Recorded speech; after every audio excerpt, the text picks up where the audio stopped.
The following is brought to you by the Social Suplex Podcast Network. Yo, what up? This is Rocky Asuka Romero of Chaos, and you are listening to Keepin It Strong Style, the ace of podcasts. How in the world is he doing this? Tanahashi to the top! One more time!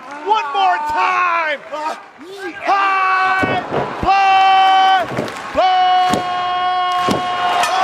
yes! Oh, my God! 棚橋宏選手の勝利です。 Yo, this is Rich Latta from One Nation Radio. This is brought to you by the Social Suplex Podcast Network. We present to you the Ace of Podcasts, Keepin It Strong Style. Let's go. It's the Ace of Podcasts, Keepin It Strong Style. Covering New Japan, they ready to hold it down. Jeremy Donovan and the young boy Josh. Come and hit a job out and bury all the frauds. From the Tokyo Dome over to the G1. Social Suplex is the network where we can get it done. I'ma chill and let them have it, cause this is just an intro. Keeping the strong style, 6 stars from the get-go, boy. Yeah, from Tampa Bay to the Tokyo Dome, this is Keeping It Strong Style with your hosts, Jeremy Donovan and the young boy Joshua Smith. And thank you for listening. Welcome to Keeping It Strong Style, the ace of podcasts on the Social Suplex Podcast Network. Jeremy Donovan here with the young boy Josh Smith. On today's show, we'll be discussing the new beginning in Nagoya, answering your questions, and covering all this news in the world of New Japan Pro Wrestling. You can support our show by subscribing to the Social Suplex Podcast Network or to Keeping It Strong Style on the podcast app of your choice and leaving a rating and review. You can also get all the podcasts and columns over at socialsuplex.com. Check out our Pro Wrestling Tee store, ProWrestlingTees.com/socialsuplex. That's where you can get your official Keeping It Strong Style t-shirt. If you enjoy this podcast, please consider making a one-time or monthly donation by visiting socialsuplex.com/donate and click on the donate button under the Keeping It Strong Style logo. This week's episode is brought to you by the NJPW EXT, the only browser extension for NJPWworld.com with features like dark mode, improved translations and layouts, custom and shared playlists, synchronized viewing parties, and much more. It takes NJPW World to the next level. You can visit njpwext.us today for details. Young boy, how you doing, man? I'm doing as well as could be expected when Joe Biden has been in office for this many days and still owes me my $2,000. He hasn't handed you your envelope at the pay window? Bro, I'm just like, they told us if they won Georgia, if they won these runoffs, and, you know, if they got into office, young boy was going to get $2K. And, you know, I got big plans, things I would like to do with that money. There's a short squeeze going on, and I'd like to get in on that, but you know, I don't have my stimmy money. So how am I gonna buy and hold? Gonna buy some GameStop stock on my long position, so I can get paid out by these hedge fund managers. But you know, like I need this play money, and Joe's fucking up, bro. Yeah, I don't know why he's having such a hard time. I mean, money is fake after all. I mean, he can just, you know, print some more and just, you know, send them out. Listen, bro, money is not fake.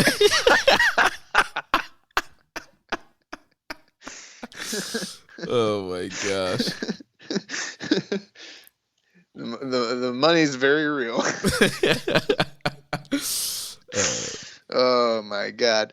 Yeah, the funniest thing is just like the other day we're in our group chat and the short squeeze is going on and everyone in our group is trying to explain what exactly is happening. And I was just reading all these really bad explanations, and I'm like, this is wrong. They do not understand what this is.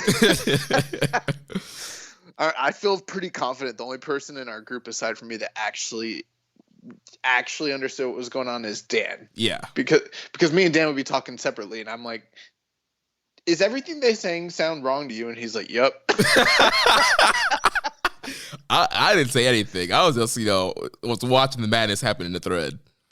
People would be like, this is what a short is. And I'm like, well, no, because it needs this. And someone else would be like, well, this is what a short is. And I'd be like, well, no, because it needs But all I know is, I'd like to take advantage. I'd like to, buy up some long position stock on, AMC and shit like that. But, I need this stimmy money. So, I don't know. I don't know what Joe's doing, bro. He's taking his sweet ass time. He's been present for, a minute now. Yeah. Need to get his act together. But Yep. We got a lot of New Japan to talk about here this evening. First thing we're going to kick off with, so I don't forget, like 3 weeks later, is the January Wrestler of the Month and Match of the Month. And, man, this was very hard. I know there are months we normally have a hard time, but this was especially hard with Wrestle Kingdom, all the excellent matches that came out of that, and then some stuff that came out of New Beginning in Nagoya, which we're going to review in a second. A lot of great performances, a lot of great wrestlers that had great performances this month. So it was a very tough decision here. I think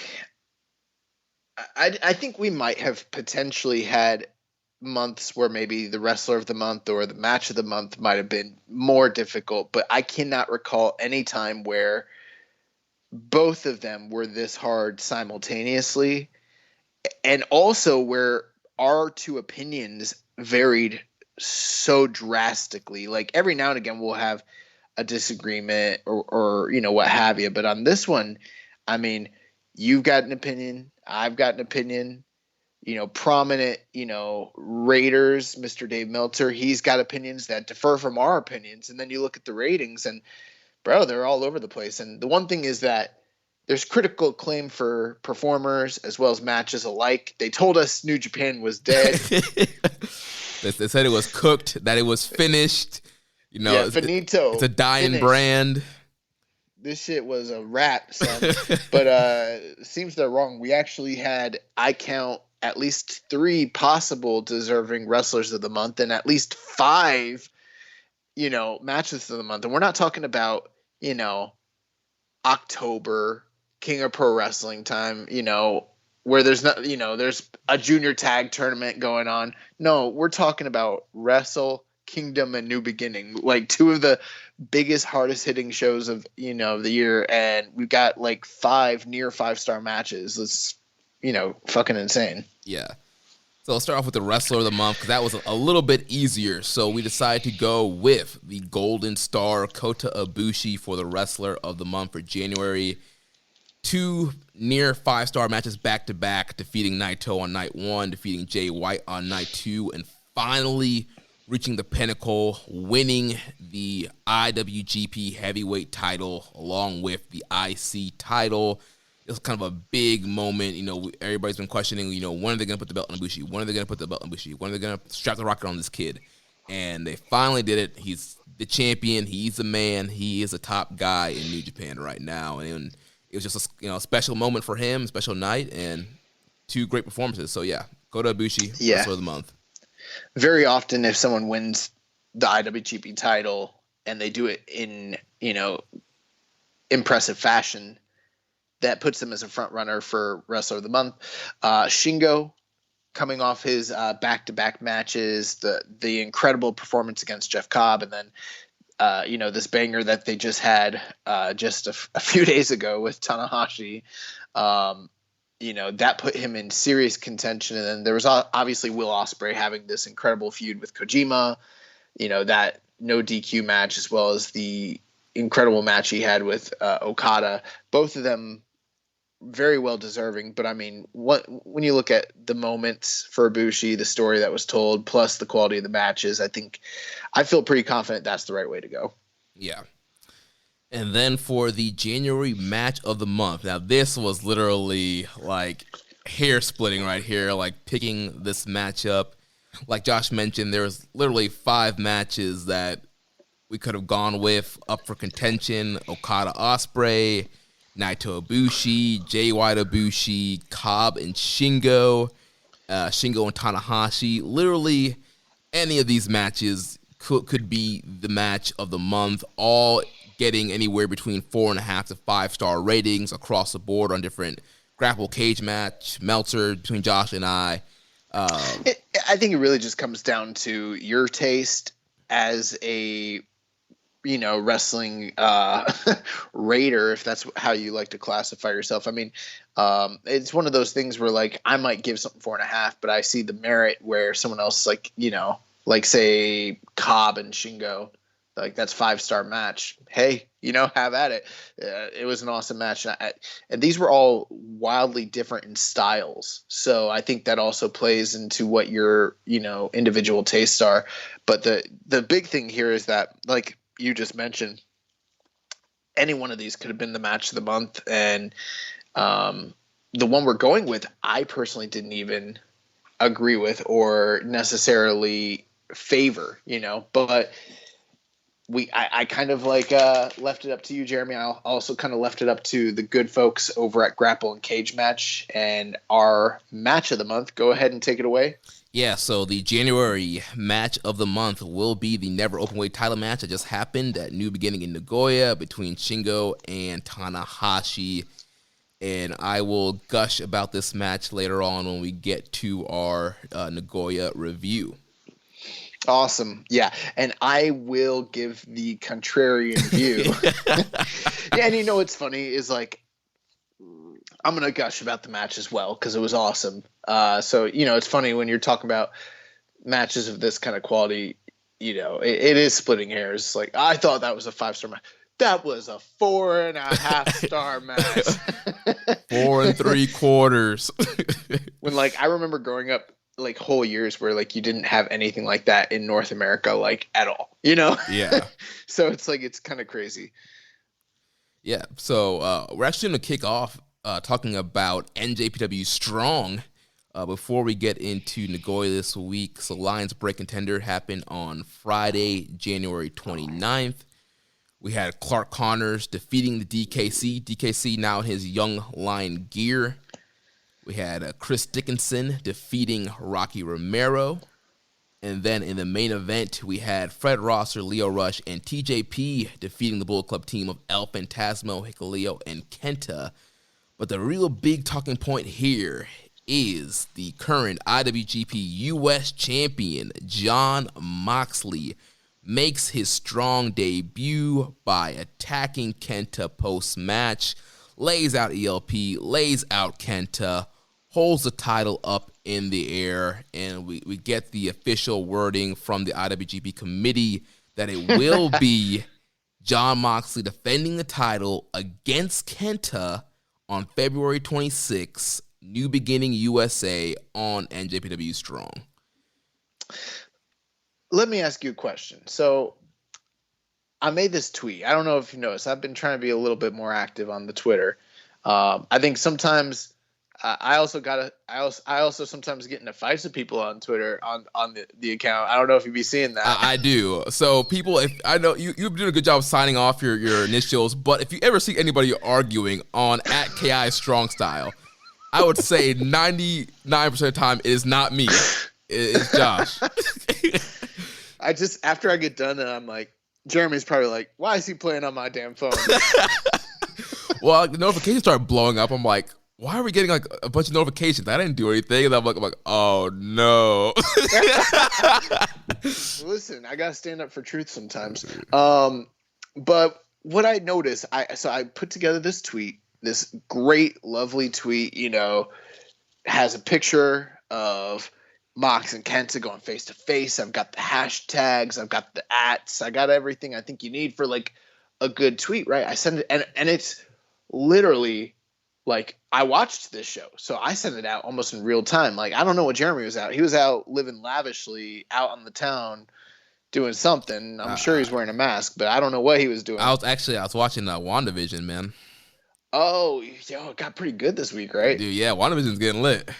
Like, I haven't really liked it, but I just kind of been like, all right, well, I'm already 3 episodes deep. I might as well keep going. And then finally starting to come together. So it's pretty sick. But yeah, Jeremy's over here, putting off his responsibilities, you know, and I'm you know, doing a good job for you guys. So I send the tweet out, and I'm like, oh, it's gonna blow up. I've got like the people named. I got like the hashtag for strong. Very little interaction. Jeremy comes out an hour later and just retweets what NJPW Global put out there. That shit blows up. Why is it that when you tweet something from our account, it gets a lot of traction, but I tweet some shit out from our account, nothing, crickets. I don't get it. I don't know, man. Honestly, like, I didn't even see your tweet. Like, I saw somebody, like, I saw, like, the Mox, I think somebody in our thread, like, said, like, oh, you know, Mox is on strong, whatever. So I was like, oh, crap, like, I need to, like, retweet this. And so I, like, retweeted it real quick and not even, like, check the account. And so. Yeah, I always make sure to check the account before I tweet something out. So, you know, responsibility. But, yeah, but it doesn't, you know, it doesn't matter because when you tweet something out, more people interact with it. I don't know. They just like you. They just know it's you somehow. I don't know. It's fucked up. But yeah, man, this was pretty awesome. I saw someone put out a joke and they said Mox is really feuding with two different versions of the Bullet Club and two different companies simultaneously. And I was in the group chat joking. I was like, this man Mox is Stone Cold Steve Austin 1997 fighting the Click. He's fighting the NWO on the one show and fighting D-Generation X on the other one. Seriously, yeah. But yeah, what do you think, man, of Mox coming into Strong and, you know, setting up the Kenta match? It's been widely speculated. We've speculated it here on this show. You know, we won't give any claims to have known that it was going on. But, you know, it made all this once he showed up at Wrestle Kingdom from the soundstage. It's pretty clear that they'd already recorded this. It already occurred. Yeah. You know, why else? What else? I mean, they're gonna bring him to the soundstage in December so that he can shoot a Wrestle Kingdom promo and then, you know, walk his happy ass home. Like, no, like that man went there to do battle. You know, he went to the New Japan Strong soundstage so he could whip some ass. So that was the whole reason, you know, that took place. And what was awesome though was just the setup here. You know, it was surprising. It wasn't expected at all. And the big question mark this whole time has been, you know, with him being, you know, a primary character and, you know, contracted wrestler with AEW and him not even having a contract with New Japan currently at all. How was this going to play out? Because, I mean, I remember a year and a half ago at the G1 in Dallas, he couldn't even, you know, be there because they were on Access TV and it was, you know, conflicting with, you know, his contract and the rules that they have with the AEW. Right.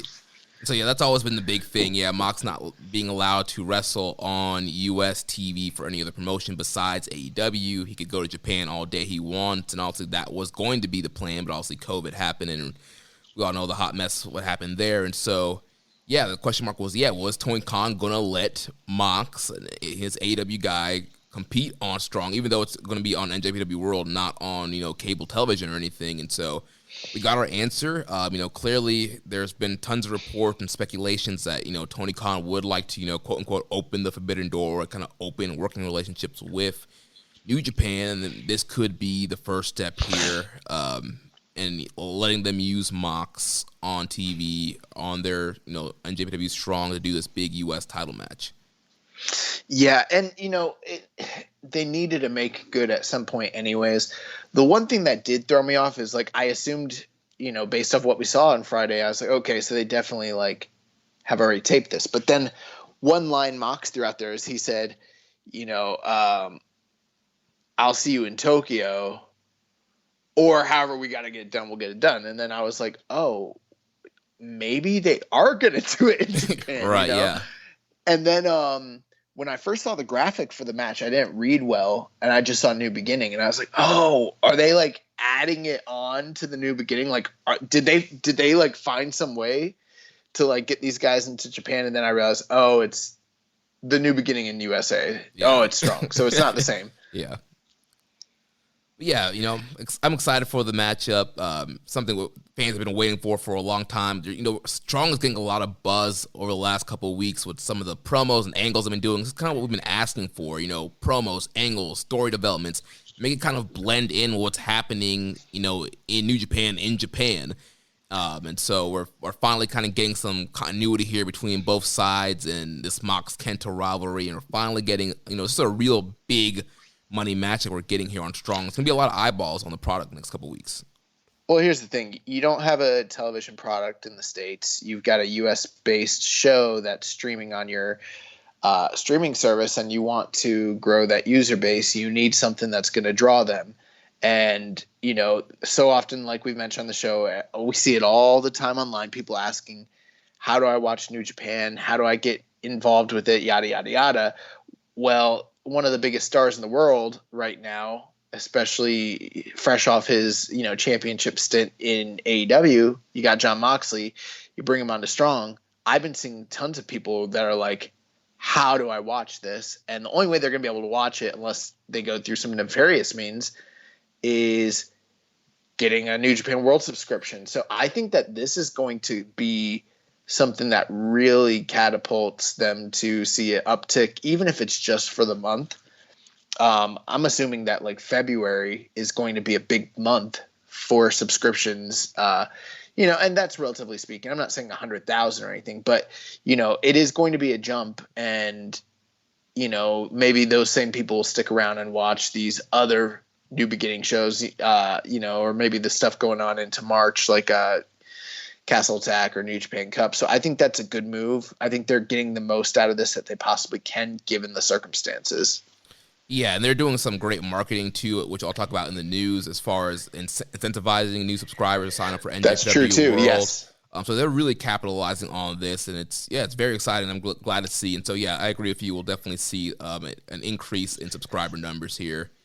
And I knew there was something I was forgetting, and the marketing has been fantastic. That's one of the things that's really been missing when it comes to their U.S. expansion, is just understanding that they need to get eyeballs on the product here in the States. And, it's been misstep after misstep after misstep. Well, this is a great, big, huge step in the right direction. I think it's really good. Any final thoughts on this? You want to discuss anything that happened on the show? I mean, I watched it, so. Overall, I thought all the matches were good. I really enjoyed Chris Dickinson and Rocky Romero. Same. Really good matchup there. Really enjoying Chris Dickinson on Strong. Definitely, we said it before, a guy I would like to see eventually head over to Japan at some point this year. But a great addition to the roster there.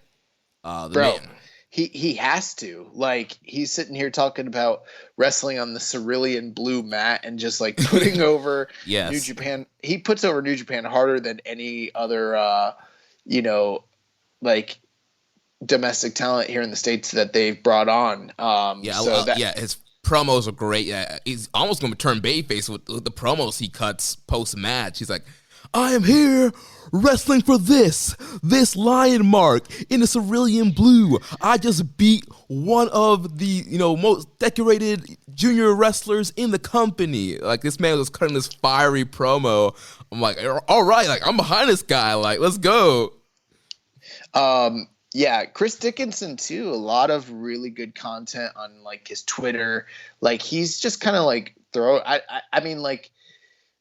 I'm sure he's always been a fan, so I don't want to say like it's just because he's on Strong, but you can definitely tell that like since he's become more closely affiliated with the company, there's more of like a sense of promotion behind what he's doing with his Twitter. Also was cool, Kevin Kelly kind of pointing out why he wears the tight strings on the outside like Terry Gordy. Mm-hmm. And I saw Chris Dickinson like commented and said like that was the first time an announcer had ever pointed out why he did that, Yeah. Which like for me as like a supermarket, I knew that was the case even without knowing that was the case, because that's what Terry Gordy did. And like the same way how like I didn't need anybody to tell me that Chris Dickinson wearing all purple on his first night was a nod to Takada, So this man is a cosplay wrestler at at its finest. No, just playing. No, he's throwing in these little cool homages, which is really nice. I liked the match between him and Rocky. Clark Connors and DKC. DKC, man, a long-haired young lion. What do you think about that? It's very weird because I'm trying to think back to like the LA Dojo Young Lions, and to me, I think Gabriel Kidd was like the only one that shaved his head, right? I feel like Fredericks, Connors, and Coughlin all never had to shave their heads, right? I don't think any of them had shaved heads that I remember. Yeah, so yeah, it's very weird. Yeah, DKC with the long hair, keeping the DKC name, but he had the black trunks on, the all black. Moveset was minimalized to what he could do. But yeah. Yeah. Well, it's not a moveset. It's just the moves that he is allowed to do. It's not. I mean, a moveset, that's for video games. It's not the same thing. But yeah, it's interesting. I mean, we got a black young lion, we got a hippie young lion. Like, I never thought we'd see the day. Shibata runs things different out there. Yeah, he does.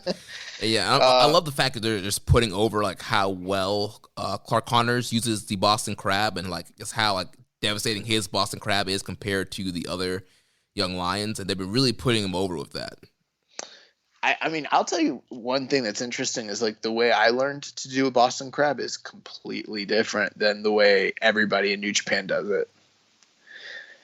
Which it's an interesting thing. And like, I remember when Timothy Thatcher had the Thatch can. I don't know if you remember those skits, and he talked about how he applies the Boston Crab. Right, yeah. The forearm, yeah. Right, and they hook the forearm into the back of the like shin, so that in kayfabe when they pull back on it, it's like that added torque, almost like it's like like an ankle lock while they're sitting on their back or whatever. But like the way that I learned it from Matt Seidel is essentially the Malenko way, where we hook all the way behind the knees because it's the deepest hook that you could possibly get so that they cannot squirm out of it, Yeah.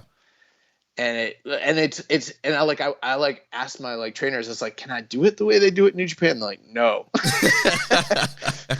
So it's interesting, but yeah, I mean, Clark, they really have been putting over the fact that like Clark has been, perfecting the Boston Crab.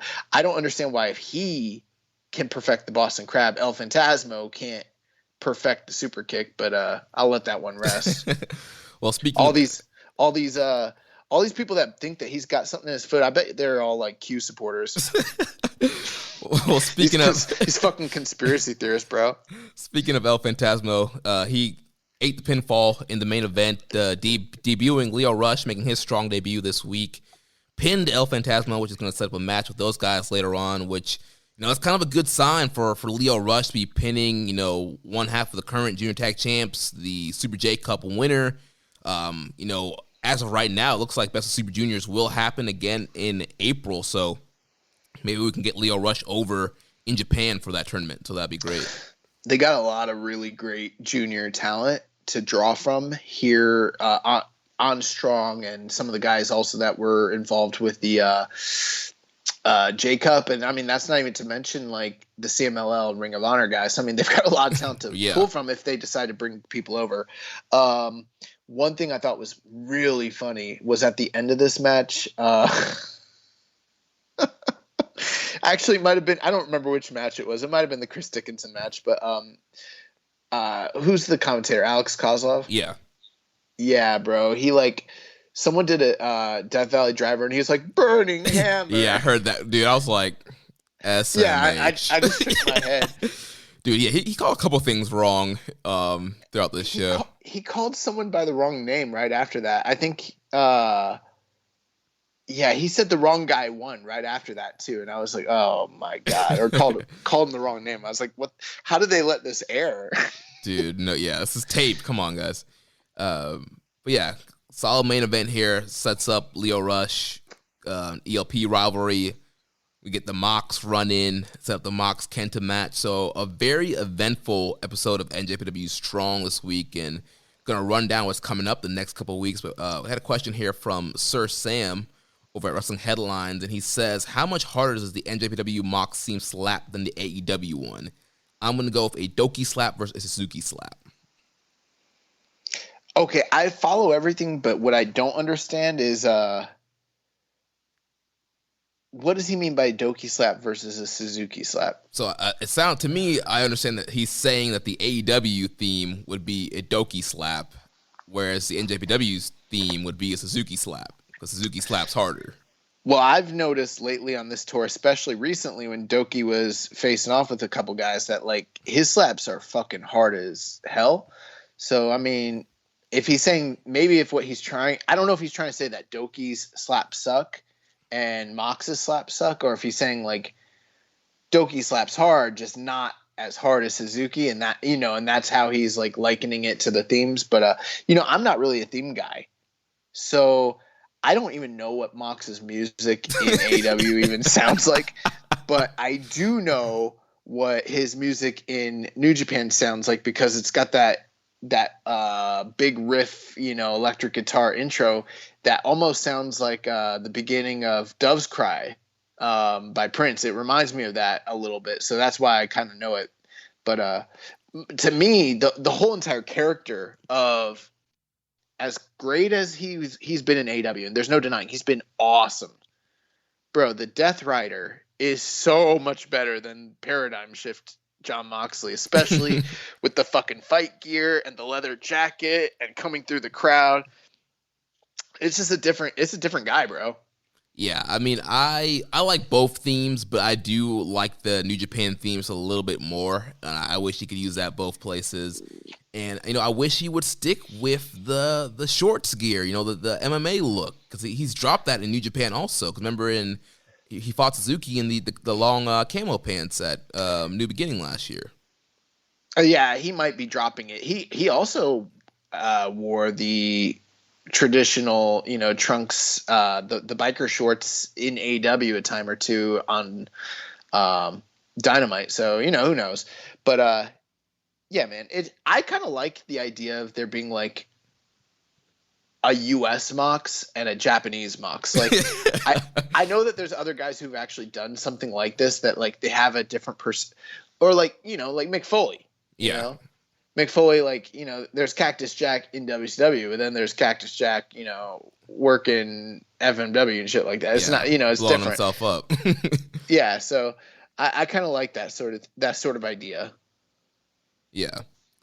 So we'll run down what's coming up here. So the next tour is the New Beginning USA, and so things will kick off with the Road to New Beginning USA. And so February 5th, there's going to be Kevin Knight versus DKC, Barrett Brown, Brody King, the Regal Twins against Adrian Quest, Bateman, Jordan Clearwater, and Mysterioso. And the main event that night's going to be TJP versus Ray Horace. And on February 12th, we'll have Dirty Daddy, Chris Dickinson, and Dane Limelight against Ren Narita and TJP. And then moving on to the actual New Beginning in USA shows on February 19th, we're going to have El Phantasmo versus Leo Rush. And then on February 26th, the IWGP US Heavyweight title on the line. The Death Rider John Moxley will defend against Kenta. I mean, both of those main events on those nights sound pretty incredible. So I hope that they give both of those shows like time for those main events to actually, you know, maybe we don't do 3 or 4 matches on those nights. We just do the 2. That would be really cool. Yeah. And we had a question here from Muzza. He says, with New Beginning USA matches being announced and some looking good, could we be seeing more stronger New Japan Strong shows, pun fully intended? I mean, yeah, it sounds like we could potentially, and maybe not. I kind of think they're still just trying to figure this thing out as they go, because they're on a taping schedule. I think it will depend on what talents are or aren't available, you know. Mm-hmm. I think they're kind of working with the skeleton crew, you know. But at the same time, right now, we happen to know that a lot of the talent that was in Japan back in December, back in January, is now home here domestically and probably available to do another set of tapings either, you know, this month or next month. So, you know, who knows? We might be seeing more of Jeff Cobb and different people like that on some of these bigger shows going forward. It's who knows? Yeah, maybe Chase Owens will defend his Texas heavyweight title. Yeah, I saw him talking about that. So like, what's the deal? Is that like I don't even know what that title is. Yeah, I don't know what promotion it's for. All I know is he's now the Texas heavyweight champion. Gotcha. So, yeah, maybe he'll defend that on Strong. So that's going to wrap up our Strong coverage for this episode. Now we're going to talk about the new beginning in Nagoya. Big show here that happened this past Saturday in Nagoya. Show opened up with Chaos team of Kazuchika Okada and Toru Yano defeating the Bullet Club team of Evil and Yujiro Takahashi in 7 minutes and 46 seconds. Then we had Kota Ibushi, Master Wato, Sho, and Tomioka Honma defeating the LIJ team of Bushi, Hiromu, Sanada, and Tetsuya Naito.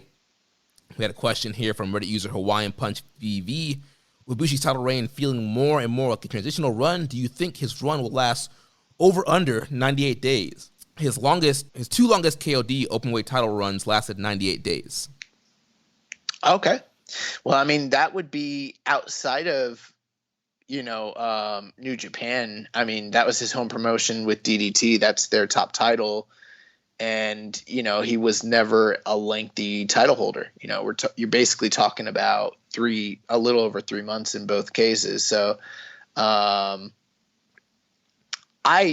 get the feeling personally, and others might disagree with me and maybe not like this idea, but I get the feeling. I'm not going to say he's a transitional champion, but I don't get the feeling that he's going to have a 6-month or something like that title reign. That's just my personal feeling. Yeah, I don't know. I don't really have a feel for it because I feel like there are some big matches that they could do to prolong the title reign. I think there's some interesting fresh matchups, some interesting rivalries you can run back to that you could do. And so I can see it going either way, honestly. Like there are the matches set up for if they want to extend this out to, let's say, Dominion time, or there's also the possibility of him dropping it, who knows, a Castle Attack, depending on who he's facing on that show. So. Yeah, I guess that's the thing. If there are a lot of new, interesting matchups and stories you can tell with Ibushi as champion, so that's all kind of right there. But at the same time, it is business, so it kind of depends on how you look at it. I mean, for all the people that were screaming last year about how, you really can't draw anyways, so now's the time to experiment with, say, Evil. Well, you could apply that same logic to Ibushi and say, hey, maybe he's not quite the draw that Naito or Okada or, any of these other guys are, so why not try and make him through this reign? But then there's the other way of looking at it and saying, like, he is like an uber babyface, and there's more money in the chase with him than there is with him sitting on top with the title, which is kind of how I lean. I wouldn't be opposed to him holding the belt for a while. We actually did get a comment from Reddit user Stephen Rice on this. He kind of added a little bit of color to this. Do you mind if I read it? Go for it. So he said, just curious, why do you say Ibushi's run feels like a transitional one? He hasn't even had 2 defenses yet and hasn't been made to look weak. Sonata's almost certainly not going to beat him, and we have no idea who his next challenger will be. They've barely even started telling any story with Kota just yet, so it seems kind of weird he'd be dropping the belt anytime soon. I genuinely think he drops the title at Dominion at the earliest. You can't predict Gato, though, but I was just curious what signs you're seeing that lead you to believe Ibushi's run is a transitional one. And that's the thing. Like, I'm not seeing anything what they're doing right now that's would make me think, oh, for sure it's going to be a transitional run. Well, it kind of depends what you think they like. Here's my thinking. If he's definitely gonna beat Sonata, right? Mm-hmm. He's already beaten, and then he beat Jay White, so that's 2 title defenses in a short period of time. I think you go to Castle Attack. I think it's most likely that whoever he faces at Castle Attack will be somebody he can beat. Someone like a Sonata. That's 3. Plus, he's probably going to end up wrestling Hiromu. at the anniversary show. At the anniversary show, most likely. So you're talking about 4 big matches in a short period of time. To me, that leaves him, just based off of history, ripe for a big title change at Invasion Attack this year. I see the guys that are coming up in this New Japan Cup, and it feels like the right time to put the title on, like, Will Ospreay. That's my thinking. Yeah. I just feel like if you're going to have Will Ospreay beat somebody, Ibushi's the perfect guy to have him beat. And then there's matches between them down the road, but there's so many other matches as well for Will as champion. I don't know. That's just kind of what I'm thinking. Yeah. Would you consider that transitional champion, even though he would have like about 3 or 4 defenses under his belt by that time? No, I think that's good. I think that this is pretty standard booking for how they usually treat a first-time IWGP champion, if not better. You know, it's very common for a first-time IWGP champion to not have a lengthy run. And one reason I feel like they're going to give him, you know, sort of a shorter run like this is just because, how do I put it? There are certain guys that when they win the belt, they come in with all the momentum in the world. They feel like the hottest thing, and it just feels like they're going to hold that thing for a long, long, long time. You know, your Tanahashis, your Okadas, even say Naito. To me, Ibushi never felt that way. Yeah. It felt like him winning it was the crowning moment, and his story is kind of told. I don't know what the next story is that you're going to tell aside from him just holding the belt. He needs some sort of rival. He needs something really to propel like the public imagination. And I don't think a long, lofty title reign is going to do that. I don't think he's in that position to be the ace the way that Naito or Okada have been over the past few years, or even say Kenny Omega. I think there's more money in having a heel beat him, and now he has something to come back after. Yeah, and because I guess I agree with you there. Like, I don't see him holding the title for a year long or like breaking Okada's record or anything like that. But at the same time, if he holds the belt until April or May, I don't consider that transitional. Like, if he somehow lost to Sonata, then I would say, okay, that's a transitional run. But if he gets to, you know, whatever the April show is going to be, and then or gets to Dontaku in May, then I'm like, that's, you know, a solid first title reign there, and I think it's a good first title reign. Right, and I hope I'm making myself clear. I'm agreeing with you. I don't think that it. Okay. Yeah, we're on the same point. Yeah. Because I was gonna say, I was like three title defenses in a short period of time, plus a high profile match with Hiromu. That sounds like a pretty successful first title defense. This sounds better than say like Jay White's first title reign, if you recall, which back then people thought we were, you know, they thought that him losing the title to Okada after, you know, 2 or 3 months was too short. And we were telling everybody back then, this is pretty much in line with how they've booked many first-time IWGP champions in the past. And it just seems like that's traditional New Japan booking. I think the thing for me is this. Most people are asking, what's the indicators that you're looking for that say he's not going to have a lengthy reign? That's not what you look for. What you should be looking for are, what are the indicators that he will be having a lengthy reign? Because if you don't see indicators that an IWGP champion is going to have a lengthy reign, they are not going to have a lengthy reign. You need those indicators that tell you the company is for sure going with the guy long term.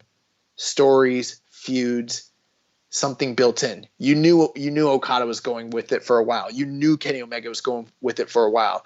You knew Tanahashi was. Nagata, guys like that. Naito. There's nothing like that to indicate for Ibushi, and that's actually the more concerning thing than the other way of thinking of it. So right. That's what tells me they're going to give him a really good, strong 4-month reign, probably maybe 5, and he's dropping that shit. Yeah. There's somebody I think he's dropping it to, but I don't want to talk about that person just yet at this point of the show. Why? You think it's Shingo? No, I don't think it's Shingo. We'll talk about it when we get to Road to New Beginning. Honma? Well, I mean, Honma's in this heated feud with Naito right now. That could lead to, him getting a number one contender match. Which, speaking of Honma and Naito, question from Reddit user Dom Homie 101. He says, on a scale of 1 to 10, how would you guys rate Naito's impersonation of Honma? Are they talking about the backstage promo where he just said mumble, mumble, mumble over and over again? Well, he's just going rah, rah, rah, rah, rah, rah. And then the translation just puts like grumble, grumble, grumble. Oh, I thought, so, I don't speak Japanese, so I just thought he was saying the word grumble. No, he's going rah. But he's just going rah, rah, rah. Oh, so they were like describing how he was grumbling. Yeah. Okay, I thought he was actually like in a raspy voice just saying grumble, grumble, grumble, like, wah, wah, wah. Like, I don't know. But I saw someone like tweet and they're like Naito just cut promo of the year on the same level as Jay White at the Tokyo Dome. And I was like, oh shit, I gotta check this out. And then he was like, grumble, grumble, grumble. and then you know what, the first thing I thought to myself, oh, Naito, you're so cool, you're so tranquilo, this shit's a grift, bro. Only someone who really cares acts out that way. He acts out because he's hurt. Hurt people. Never forget.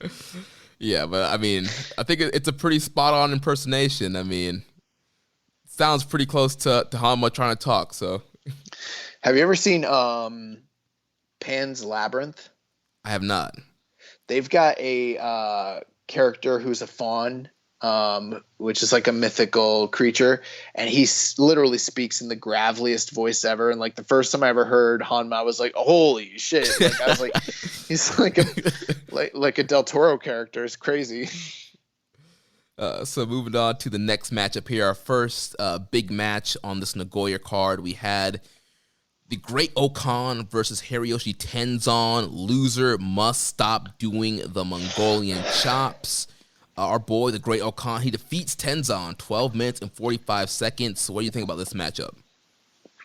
I have been vocal that I did not like the long boy pants in the past.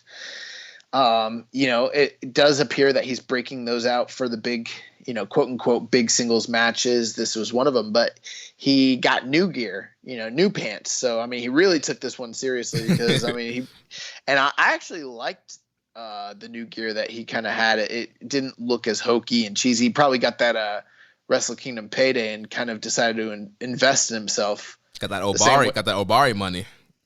Yeah, the same way I'm trying to get that Biden money so I can invest in this short squeeze, but no one's going to let me. I don't know. But, I thought this was fine. 12 minutes, 45 seconds might have been a bit long, but, I mean, I thought it was enjoyable. I've seen Dave Meltzer bury the shit out of this.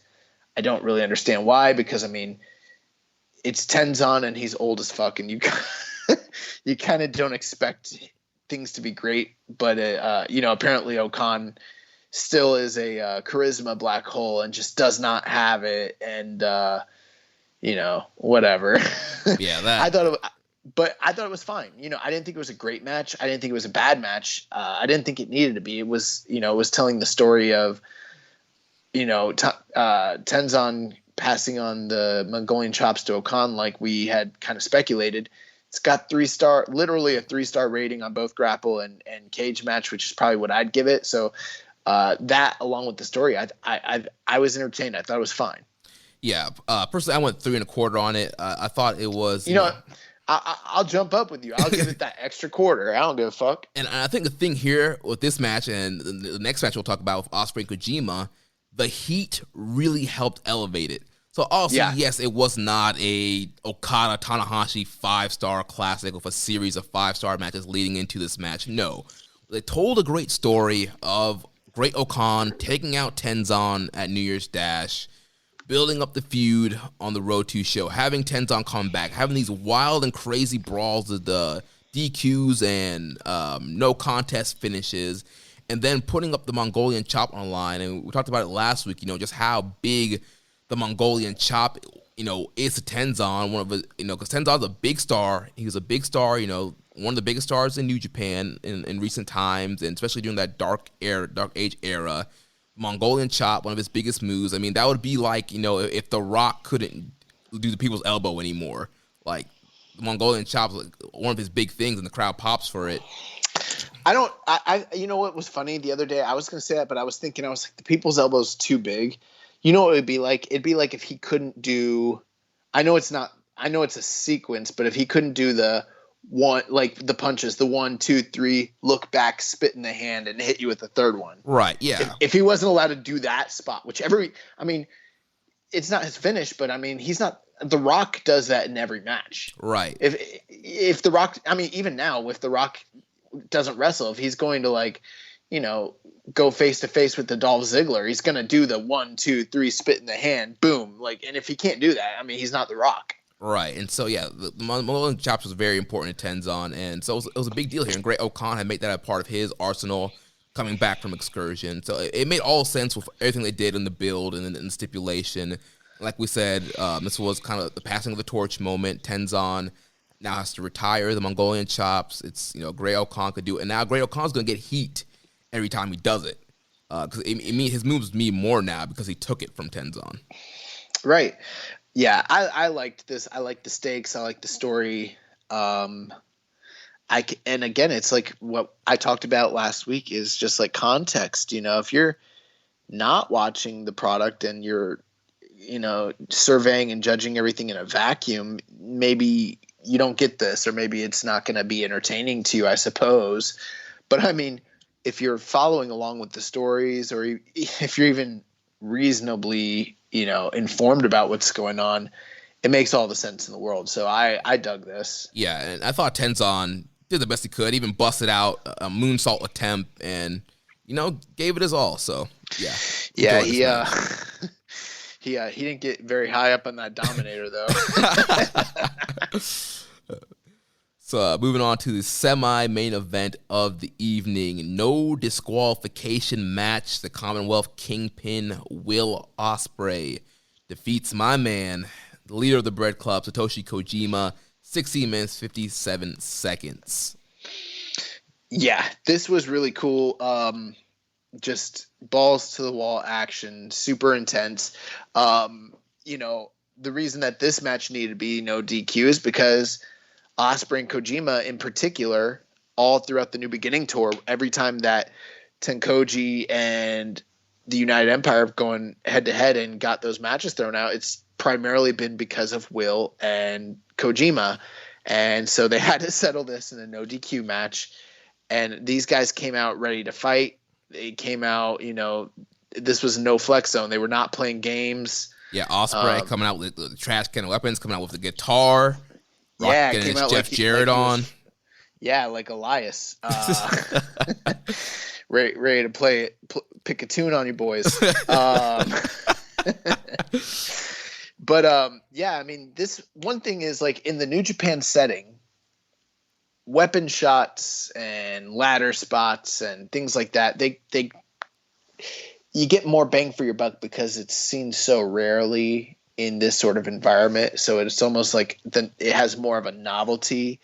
This didn't need to be a Freedoms match or CZW or anything like that to kind of get the crowd going. It wasn't quite a death match, but these guys took their licks. They had some really cool inventive spots. There was one spot that was super gift where they had the ladder set up on the outside, and it was, just to be clear, this was not a full, like the kind of ladder that you stand up and fold your traditional ladder. This was sort of like, God, I don't even know how you describe it, like those flimsy ladders that can fold into into a tight space.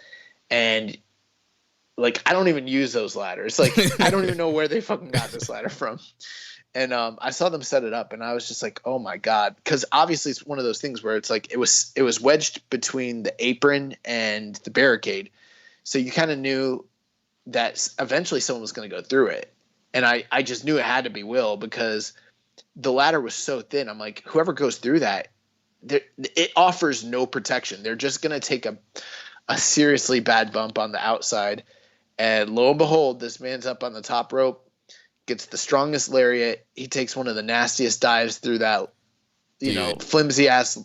That was the opposite of a strong style ladder. That was not strong style ladder, dude. I popped for that spot. I love that spot. I jumped up once Kojima hit that lariat. Ospreay goes flying.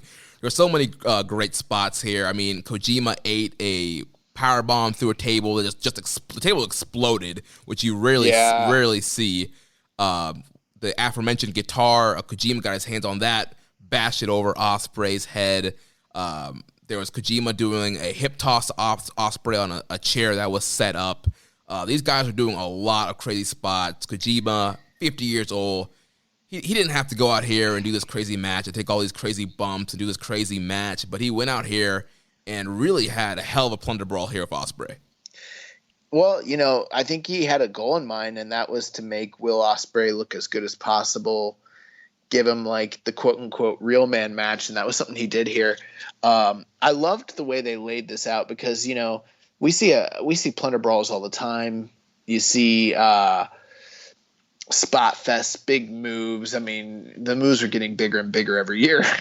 And I know sometimes it sounds like I'm a hater of that style of wrestling, and I'm not.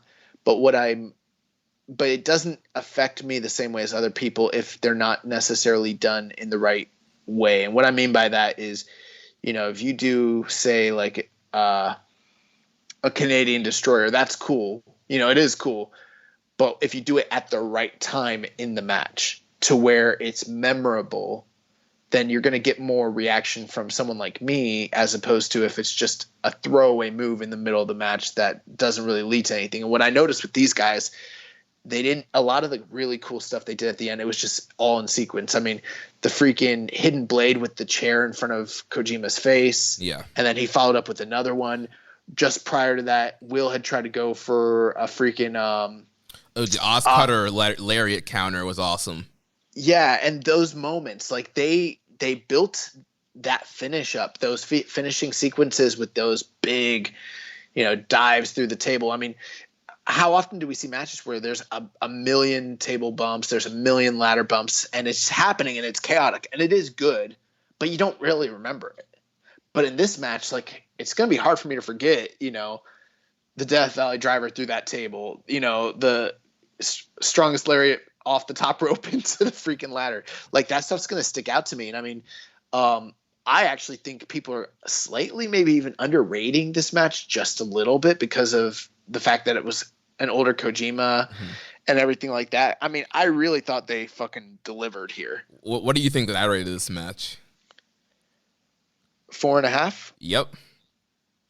Yeah, I think that's where I would go to be honest with you. And I know this might sound ludicrous to some people, okay, but just hear me out. I found this match in a certain way to be similar in the way I felt about Shingo and Jeff Cobb. Just like, holy shit, that really blew me away. Like, I don't feel confident enough to go like the full 5 on it or anything like that, but I'm just like, God, they really fucking brought it. Like, They really went out there and like killed themselves.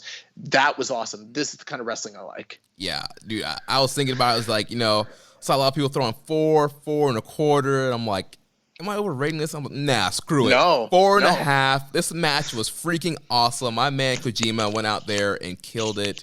This was a great matchup. I mean, if Kojima was younger, maybe it could have gotten to that 4.75, 5-star level, but it was perfect. I mean, the story they were telling was the old guard taking on the new guard. There was a lot of heat here. I definitely think a live crowd. That would a live vocal crowd would have even maybe probably elevated this even better. This did B get involved in this too? No, B previously was not there. Okay, yeah. Okay. But yeah, this was awesome. And one thing I wanted to make note that we haven't talked about, this is how you do a stipulation match correctly. People were all excited about KOPW and how that would, introduce stipulation matches. Like, this is how you do a stipulation match. You build heat. You build a rivalry. What was the rivalry around? These guys literally bashing each other with chairs. They couldn't matches being disqualified, thrown out, no contest. So the only thing you could do to make sense so that the match could actually have a finish is to do a no DQ match. Weeks of building it up. You had promos, you had angles, it all made sense, and you build to this, you make the stipulation mean something. Yeah, I got to talk about this for a second. So the past couple weeks, Dave Meltzer's been throwing out some shade at some of the New Japan shows, specifically this feud. I don't think he watched all the New Beginning shows, but he watched the one from Saturday, and he gave a really bad rating. I think it was like 2 stars to the tag match between Tenkoji and United Empire. And he was like, and then I heard him do an audio about it, about like why DQs don't work in this day and age. And, and I'm like, holy shit, like how can this person that I listen to all the time that preaches about, about stipulations and the right build and heat and how things were back in All Japan in the 70s and in the 80s not get what they're doing? Right. And all of us young whippersnappers, we see exactly what the fuck they're doing. And, it was very clear, like you mentioned, that the reason for this stipulation built off of the results of all the tag matches. They kept getting disqualified. So let's go ahead and X that out of the menu, and let's just do a no DQ match, and we can figure out really, who's the baddest man. And I fucking love that. Yeah, so I absolutely love this match. We had a question here from Reddit user Viking Payne. He says, did anyone tell Will that WWE ladders are gimmicked and made of thin metal? Because that ladder spot must have hurt like hell. Also, I thought Kojima and Tenzan were awesome in their respective matches. We know Ospreay and Okan are moving up the cards, but what about the dads? No, the dads will not be moving up. In fact, situations like this are what they're there. They're utility guys. Every now and again, you dust them off. You bring them out to help elevate someone else. They might get an attaboy here or there.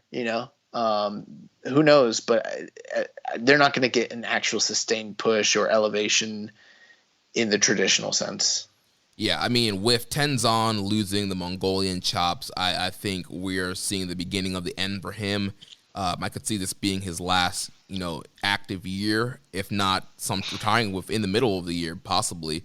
But I think he's going to be done soon. And then I think Kojima's just going to kind of slot back into that role. Maybe he'll be teaming with Nagata to face Young Lions, and maybe he'll have like a lower card feud with somebody. But unless they need him because of pandemic reasons, travel restriction reasons, to step up in another feud like this. But I don't see, Kojima, getting a title shot anytime soon. This is not the beginning of the end for Tenzan. That started in 2015. Remember how Inoki had that 8-year retirement series? That's what Tenzan's been on this ever since his last G1. He's been on an 8-year odyssey of retirement. That's all this shit is. He's been on that Tiger Hattori. Yeah, the Tiger Hattori story. All right, now we got to talk about the main event, the never openweight title match. The ace, Hiroshi Tanahashi, defeats the Dragon Shingo Takagi 35-40, the longest never openweight title match in history. Tanahashi is now the ace of never. Do you want me to gush first, or do you want to give your opinion on the match first? Oh, you can go ahead. That's fine. Okay, well, I absolutely love this match. I thought this match was absolutely incredible. I thought it was a classic. By now, most of you know I went the full 5 stars on this match. I just thought from beginning to end, it was just built beautifully. You had Tanahashi working over Shingo's legs at the beginning, dragon screws, getting into the clover leaf, then Shingo coming back, trying to work over Tanahashi's legs. Then you had the big exchanging of strikes, big exchanging of moves. You have Shingo being disrespectful, using the dragon screw, using the twist and shout. Tanahashi outsmarting Shingo at parts. Shingo looking for the big, never strike exchange, and Tanahashi being like, nah, I'm not doing that. Dragon screw, hold this. And just so many great counters in between their big moves. Obviously, lost my mind when Shingo dropped Tanahashi right on his damn head with that Made in Japan. I thought Tanahashi was going to be out of it from there. We got big match ace with the high fly flow to the outside of the ring. Just so many great counters between the Sling Blade, the last of the Dragon, until we finally get that final sequence where he counters the last of the Dragon with the Sling Blade, hits the Dragon suplex, and hits the high fly flow to get the big win. Just love this match. Yeah, I'm right there with you. I thought this match was outstanding. There was a lot to really dig your teeth into. When I think of like the big match style of New Japan, big match main event style, this is exactly what I usually think of.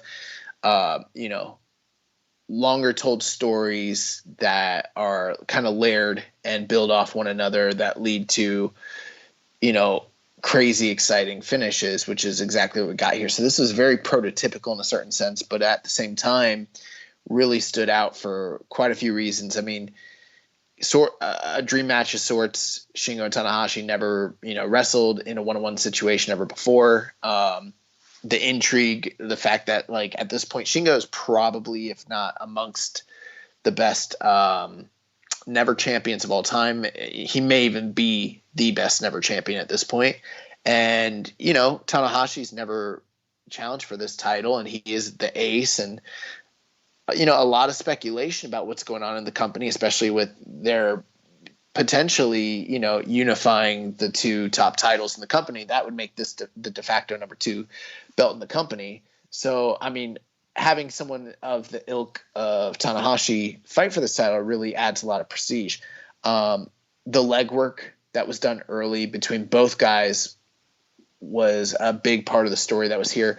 Towards the end, the false finishes were just really, really incredible. I was sort of expecting, because it was a never match, for them to wrestle more of that never style. Not to say that this wasn't physical in the least bit. It was very physical, but this was more, like I mentioned, your traditional Tanahashi New Japan style. Right. This was like an IWGP title main event style match. Yeah, I was thinking about this watching it, and I don't even think that they went into a big forearm exchange until the very tail end of the match was when they started. And that's something that's a hallmark, kind of thing that you see in big title matches for the IWGP title. It's, sort of a trope. And then, the surprise at the end when Tanahashi is able to overcome and put Shingo away. Obviously, we got to talk about the gift moment that everyone has seen where Tanahashi gets made in Japan right on his head and neck. Yes, yeah, I mentioned that. Yeah, I screamed when that happened. That was absolutely crazy. Also, I guess he didn't get his head tucked in time. I don't know what happened there, but yeah, Shingo just drilled him right on his head with that. Hopefully he's okay and, we'll be able to be fine, because I know a lot of times you don't see the effect of something like that till later on, kind of after the adrenaline wears off. With all that being said, and here's going to be the but, there were some things for me. Number one, I saw this match spoiled.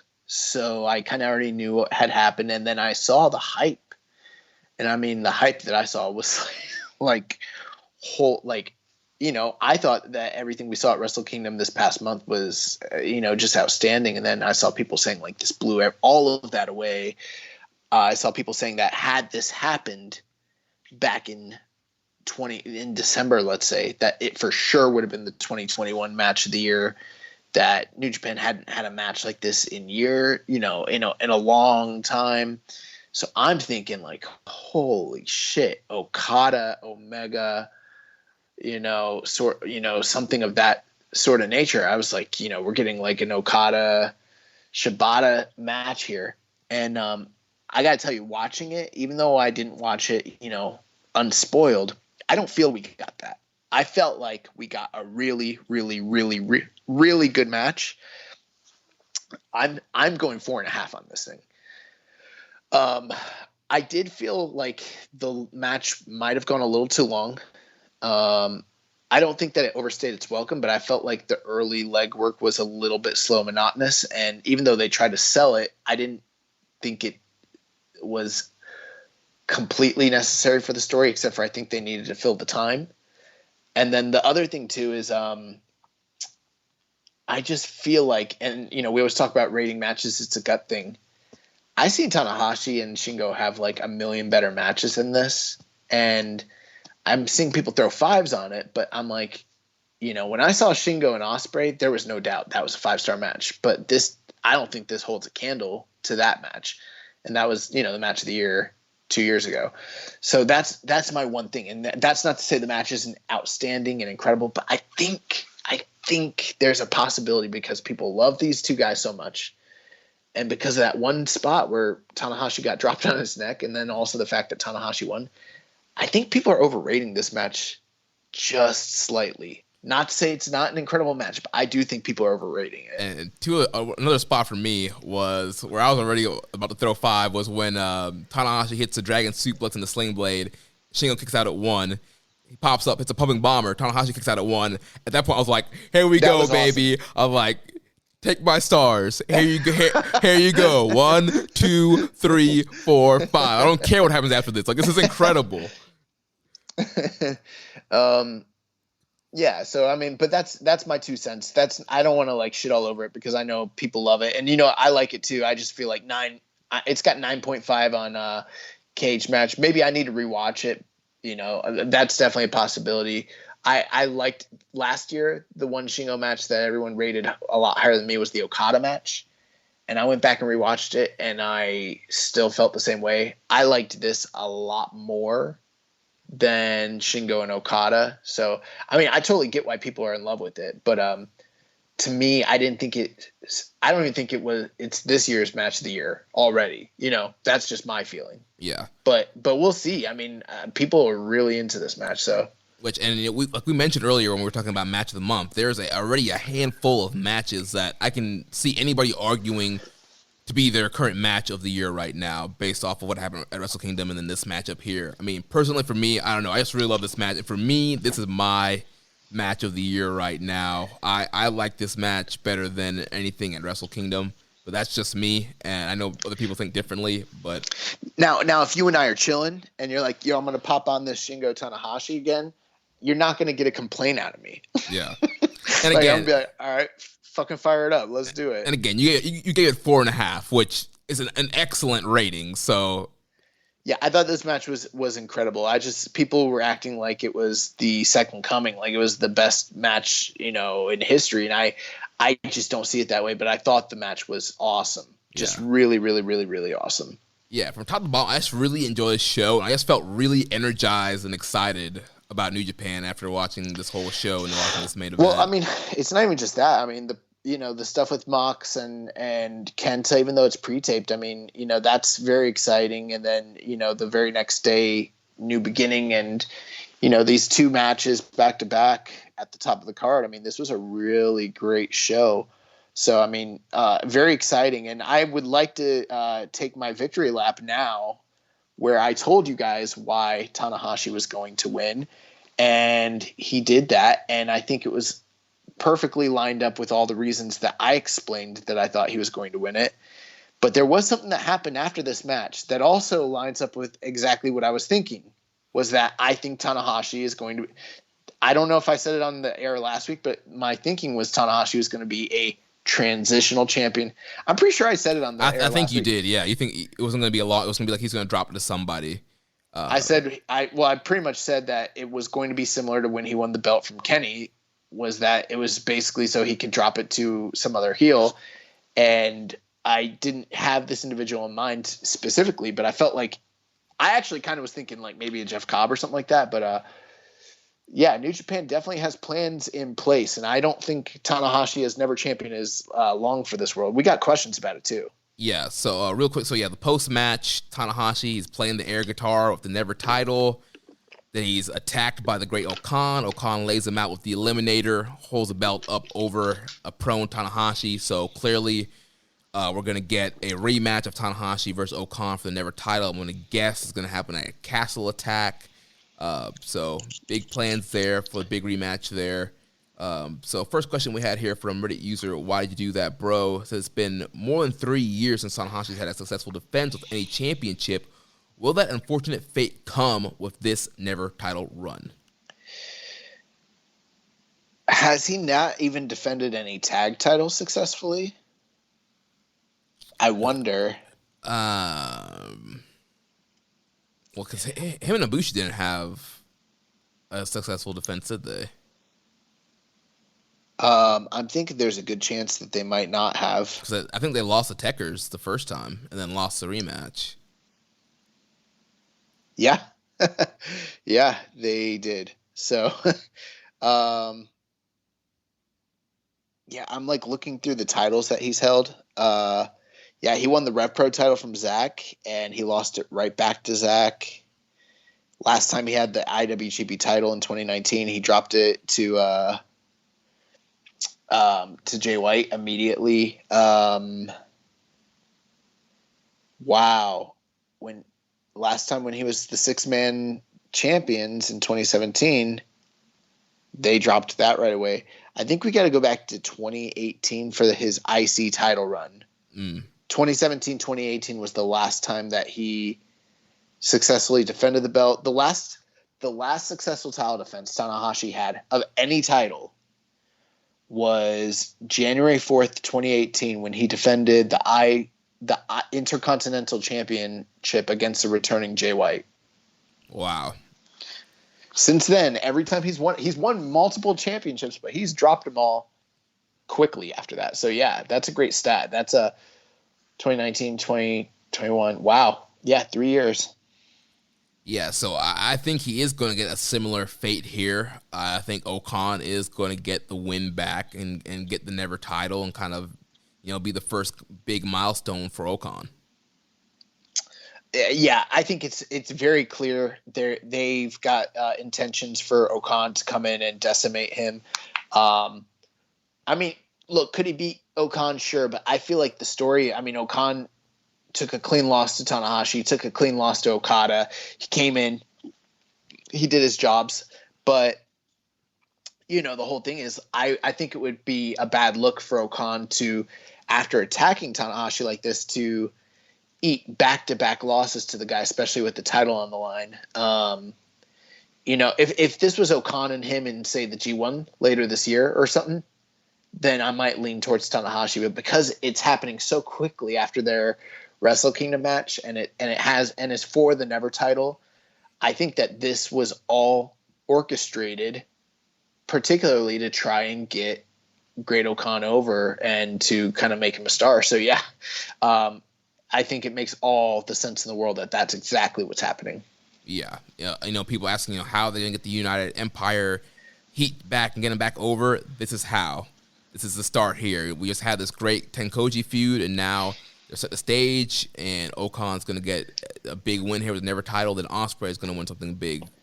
Well, I can tell you right now, with Ospreay, I don't know exactly what's next for him, but at some point, he's coming for that W. He's coming to get that W back from Okada, Playboy. So that shit's gonna happen. Yeah. Next question here from Rainbow and Slam Pig says, what kind of challengers do you see lining up for our Never champion? Will we see some unlikely matchups with juniors, or leaning more into the Hoss-offs?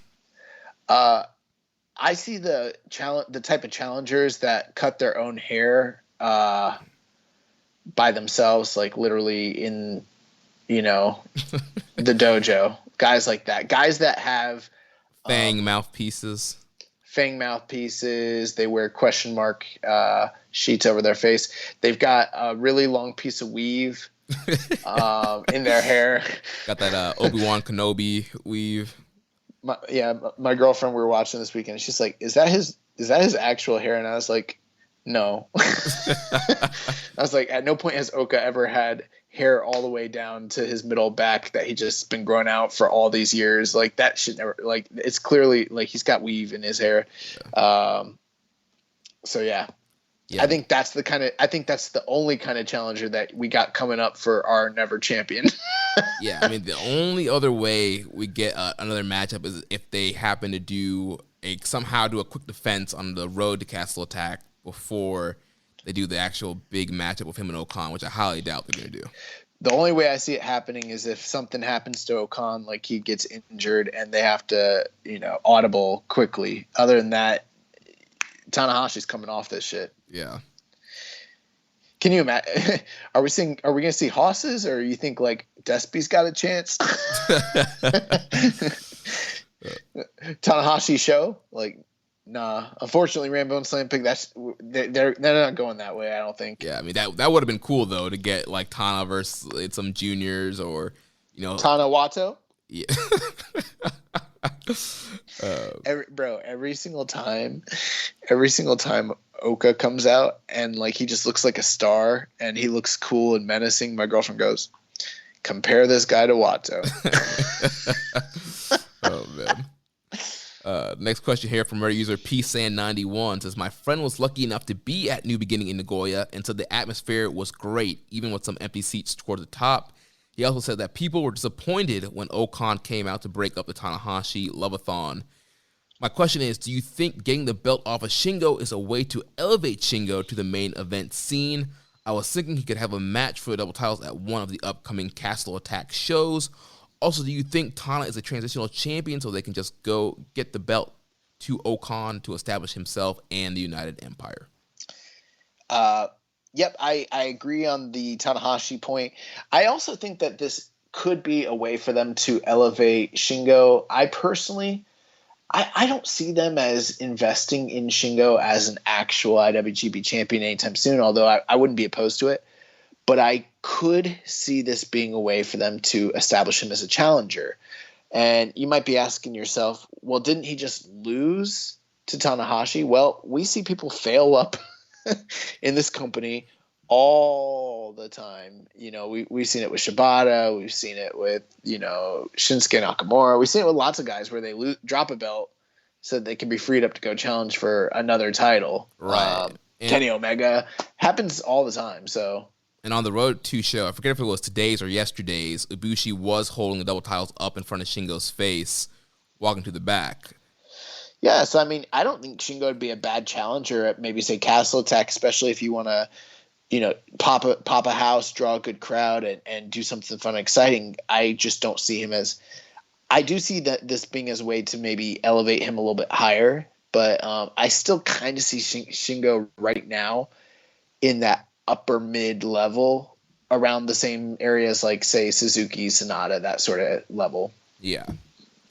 I mean, definitely we could see some good things for Shingo coming up here with him not being the Never champion, or maybe we can see eventually he could have Shingo versus Okan for the Never title, and he can just kind of be the main Never guy that gets challenges and gets the belt back. Who knows? I'm waiting for them to call in the big guns Tomohiro Ishii so he can have this 5-star banger with Okan, and people can shut their mouths about how good Oka. Oh no, you know what they'll say is they'll like, Ishii. Yeah, anybody can have a good match with Ishii. it'll be all Ishii. Yeah. Next question here from Reddit user Morbid Suplex. How would you compare the Tana Shingo match over both men's classics over the years? In a lot of ways, that match actually reminded me quite a bit of Tanahashi and Shibata. Not necessarily in tone or, build, but in the actual layout of the match. There was a lot of similarities to the actual layout of how they worked the match. And, that's a match that people really love and go 5 stars. I'm not nearly 5 stars on the on the big famous Shibata Tanahashi match, if that tells you anything.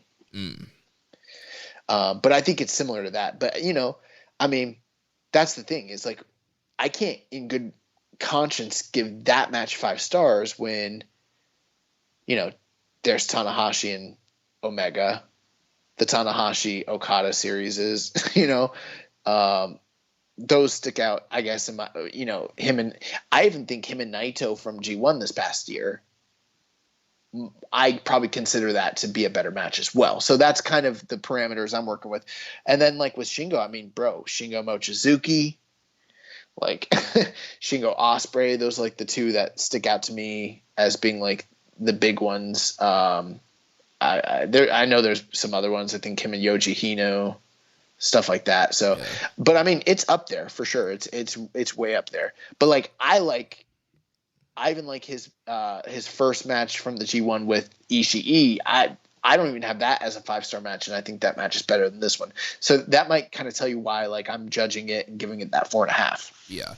I think a big part of it for me is just, like, watching the matches and builds in the moment. Because honestly, like, I missed, like, in the moment, a lot of the Tanahashi Okada stuff earlier on, some of Tanahashi's big matches in the early 2000s, and I came in towards the later end. And so, yeah, I've rewatched those matches, but I didn't, get the build or get the, be unspoiled or get the hype going in. And, like, for this Tanahashi Shingo match, like, I watched the build. I was watching it in real time, watching it unspoiled, and just kind of, like, laid out differently. And a lot of these other, Shingo Ospreay, I watched that unfold, and some of the, Tanahashi Omega.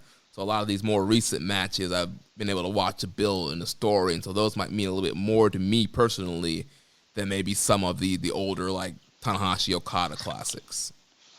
Yeah, that makes a lot of sense.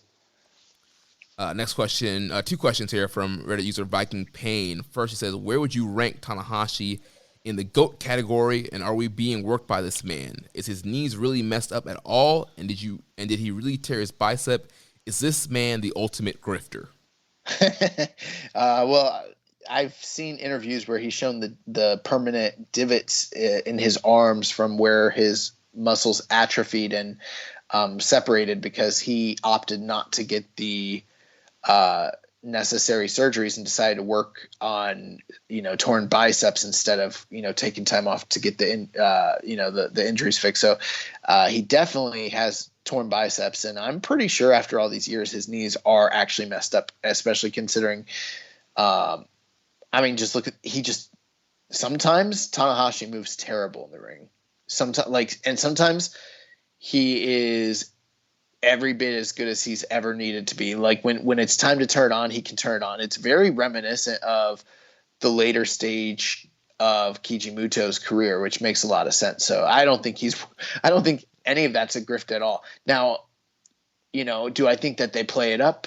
Do I think that they, sell it more and milk it for their ability to like add drama and intrigue? Yeah, I definitely think they do that. But there's no doubt that man's hurt and probably will be the rest of his life. Well, I mean, after years of doing high fly flows to the floor, and sometimes even missing those, like that has to take a toll on the body. But like you're saying, yeah, they definitely overemphasize the knees, and obviously we saw the whole thing with Jay White took him out with the Tanahashi tap out, and he was gone for like a month or so. And I mean, there are some injuries that they kind of just made up, and there are some that are real. Well, the funny thing is, like, they used to play it up a lot worse before, and now I think they've kind of gotten away from like playing that up, and now they're just kind of playing more on the age aspect, when in reality he's probably more banged up now than he ever has been. I mean, that would make sense logically just because, time is undefeated. As far as GOAT category, I think Tanahashi is every bit as good as Kenta Kobashi, as Ric Flair, as Bret Hart, as Luthez, as Kazuchika Okada, as Mitsuharu Misawa. I think that when you talk about the greatest, I don't think you can have a credible conversation about the greatest of all time wrestlers without mentioning, and not even just mentioning, but also seriously contemplating Hiroshi Tanahashi. I think there's probably a case to be made that he might be the greatest wrestler I've ever seen in my lifetime live. Yeah, he's definitely up there. It's either him or Tomohiro Ishii. Yeah, I mean, Ishii, yeah, that man needs, get his roses thrown at him. Yeah, man, Tanahashi's just an incredible performer. And, 30 years from now, we'll be telling our grandkids and our great-grandkids about how good Tanahashi is. So, yeah, absolutely. I mean, he's incredible. And Viking Fan's second question, he says, we all know Shingo is awesome and honestly one of the best wrestlers in the world. Do you think he will ever hold the IWGP Heavyweight title, or will his age and status of being an outsider from Dragon Gate hurt his chances? It's really hard to say. I mean, we're not the bookers, so I don't know. For instance, would I put it in the realm of impossible things that could never happen? No, not at all. I think it's definitely something that could happen. But would I put it in a category of it being a likelihood? I would also say no. I don't think it's likely that he holds that belt. And I think those two things do play a role into it, although I wouldn't even say I'd put all of it into that. It's just they're a very cautious company. They slot people in certain particular usages and roles, and it takes a very long time to kind of overcome that. And I don't even think that they're necessarily biased against him based on his age. I just don't know that they're going to have enough time to invest in him to make it worth their while when it's all said and done. So I think he could definitely be the IWGP champion at some point. But whether they, decide to give him the ball to run is another thing.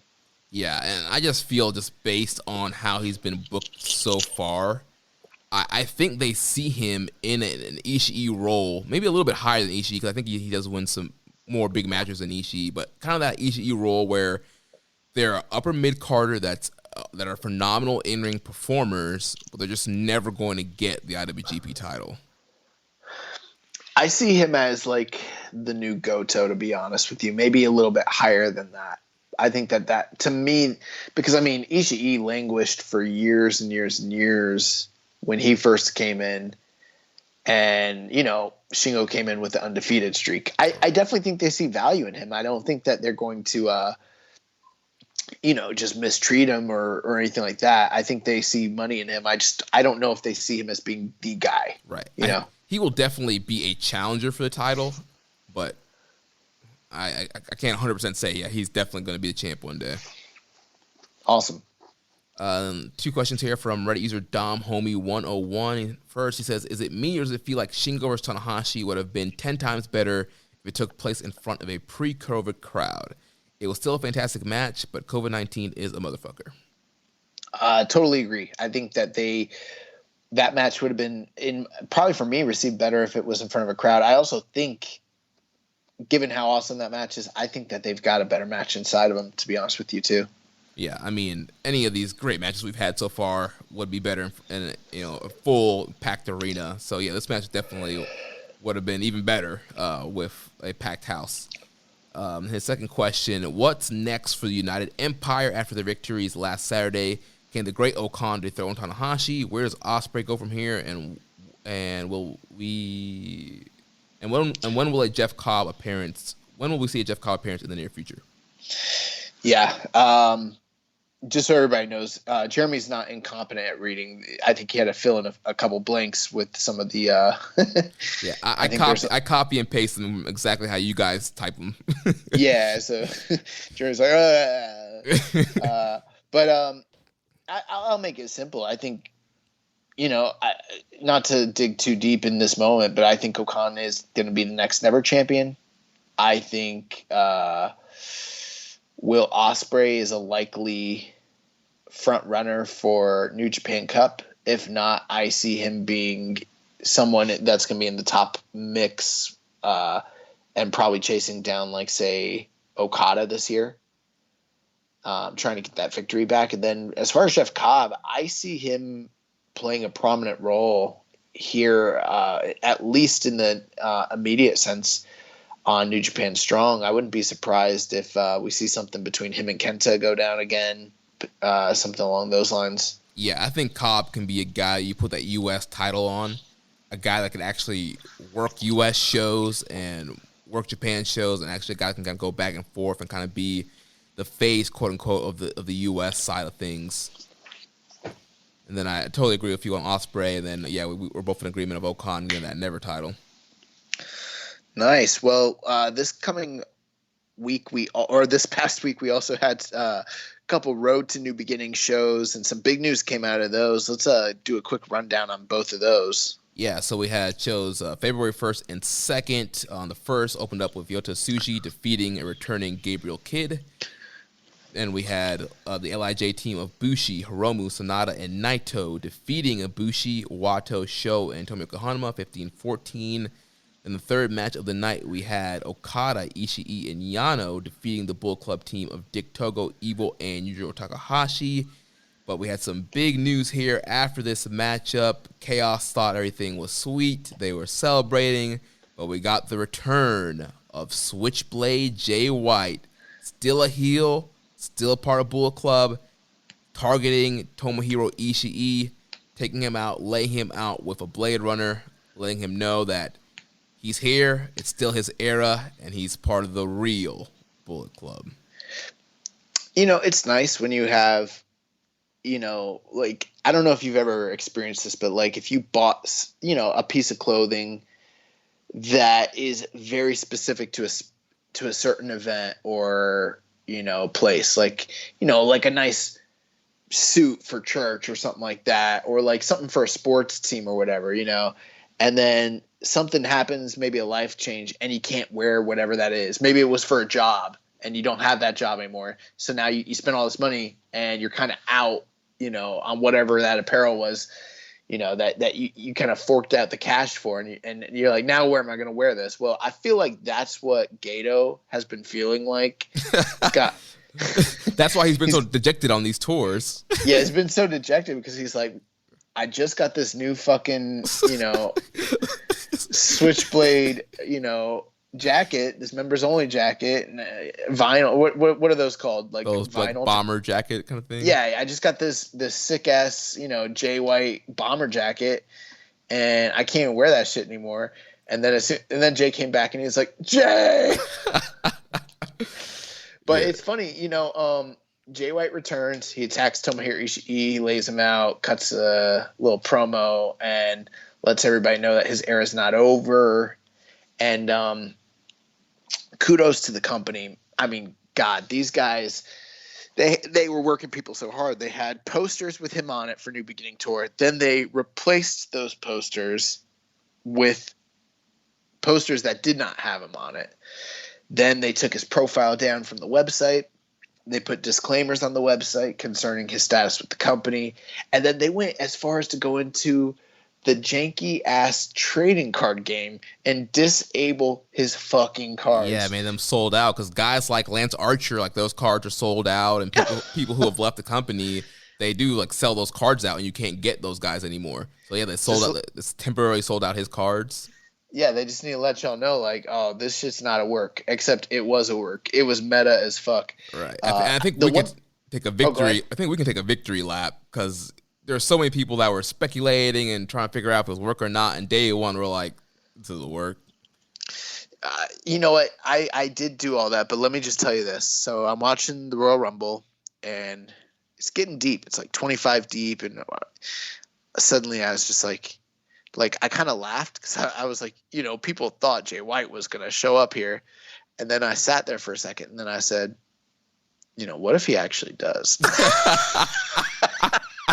And I got nervous. Oh, man. I got nervous. And then instead Seth Rollins came out, and I was like, oh, okay, never mind.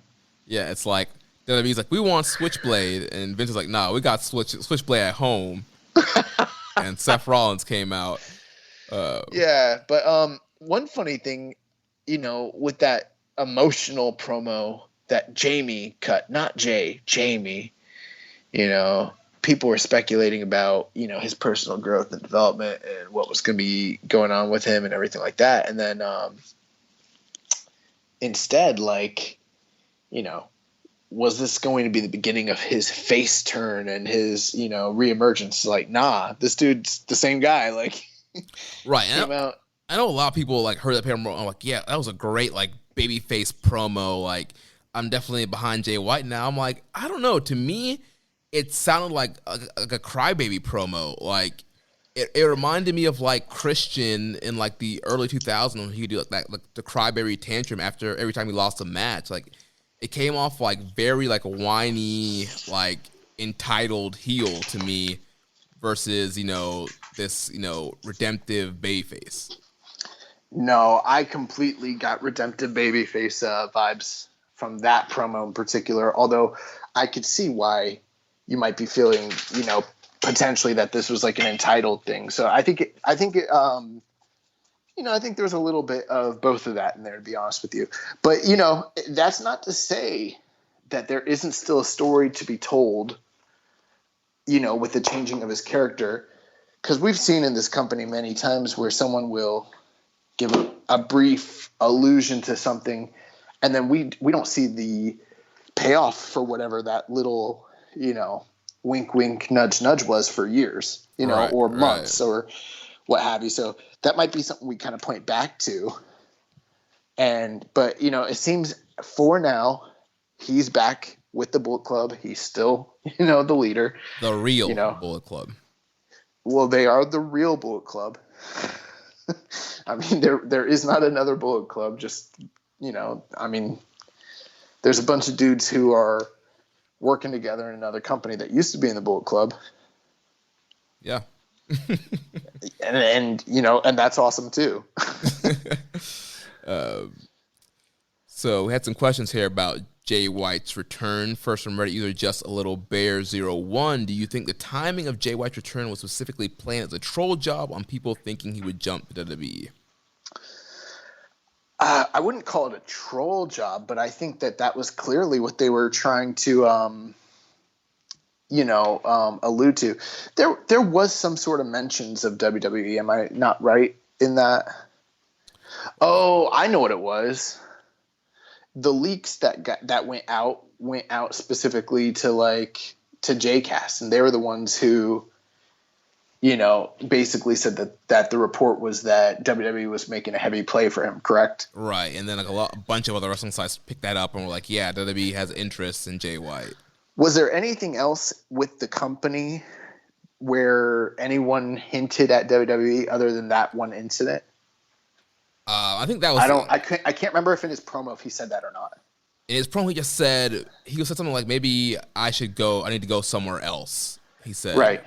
So I'll see that left the door open for people to speculate that to be AEW. Well, here's the thing. Well, a couple things. If people thought that he was going to be going to AEW, I think this would have had the reverse effect of what it was intended to do. And the intention was, to get a certain section of the fan base to rally for Jay White to stay. And not only just rally, but also really speculate and ponder.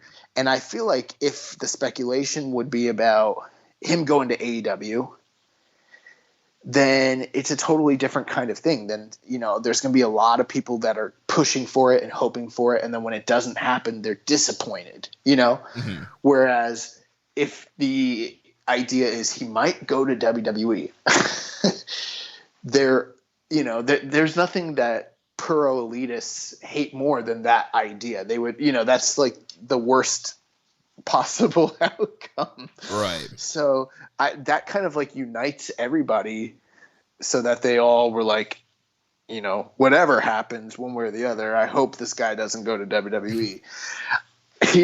I hate to be that guy.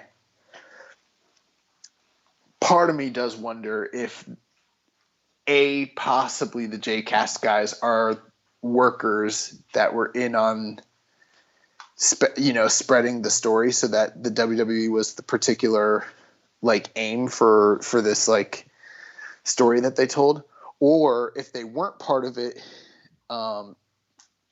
in particular, maybe they were worked by the company. Like someone in the company said, oh, well, it's because because I do think that the company needed WWE to be the alternative and not say AEW, right. Yeah. And we've heard I mean, that wouldn't be the first time that a company or workers gave information to members of the media or press. I mean, that used to happen to Dave all the time. All the time. Guys would spread stories about themselves as tips to the observers so that they could, work the office, work the boys, things like that. So, I mean, I'm not even but I'm, I got my conspiracy theorist hat, and I'm just the company never said WWE. The only way we really heard that is from JCast, and they've been a extremely reliable source in the past. Now, the one thing they did get right, and this was fucking funny. So, we speculated on this show about the 7-year deal, and, I went as far as to say, every news site pretty much said he was signed for 7 years based off of what Dave had said, who's also extremely reliable. But the JCast guys pretty much said, no, that's not true based on what they were hearing. Well, this week,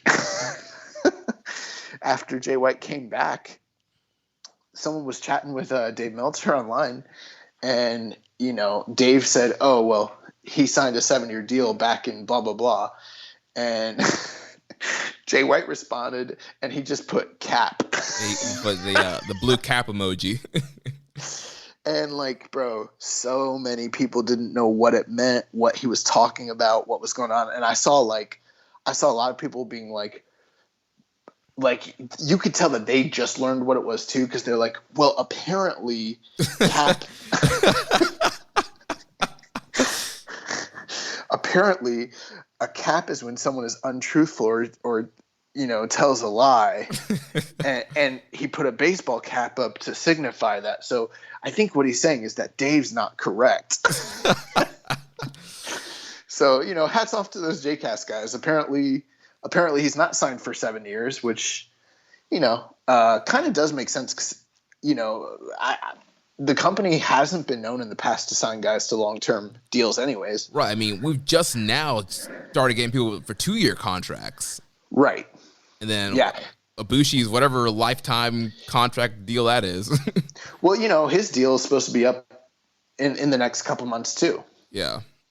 Even though he's signed to a quote-unquote lifetime deal, I mean, Fightful.com, who typically are very accurate on their contract, time limits, they've got him listed as his contract coming up very shortly. So hard to say on that, but we kind of went around in circles. The point I was getting at was this company did an incredible job making everyone believe that Jay might be going to WWE, and the timing of it makes sense because historically most people's contracts have been up in January.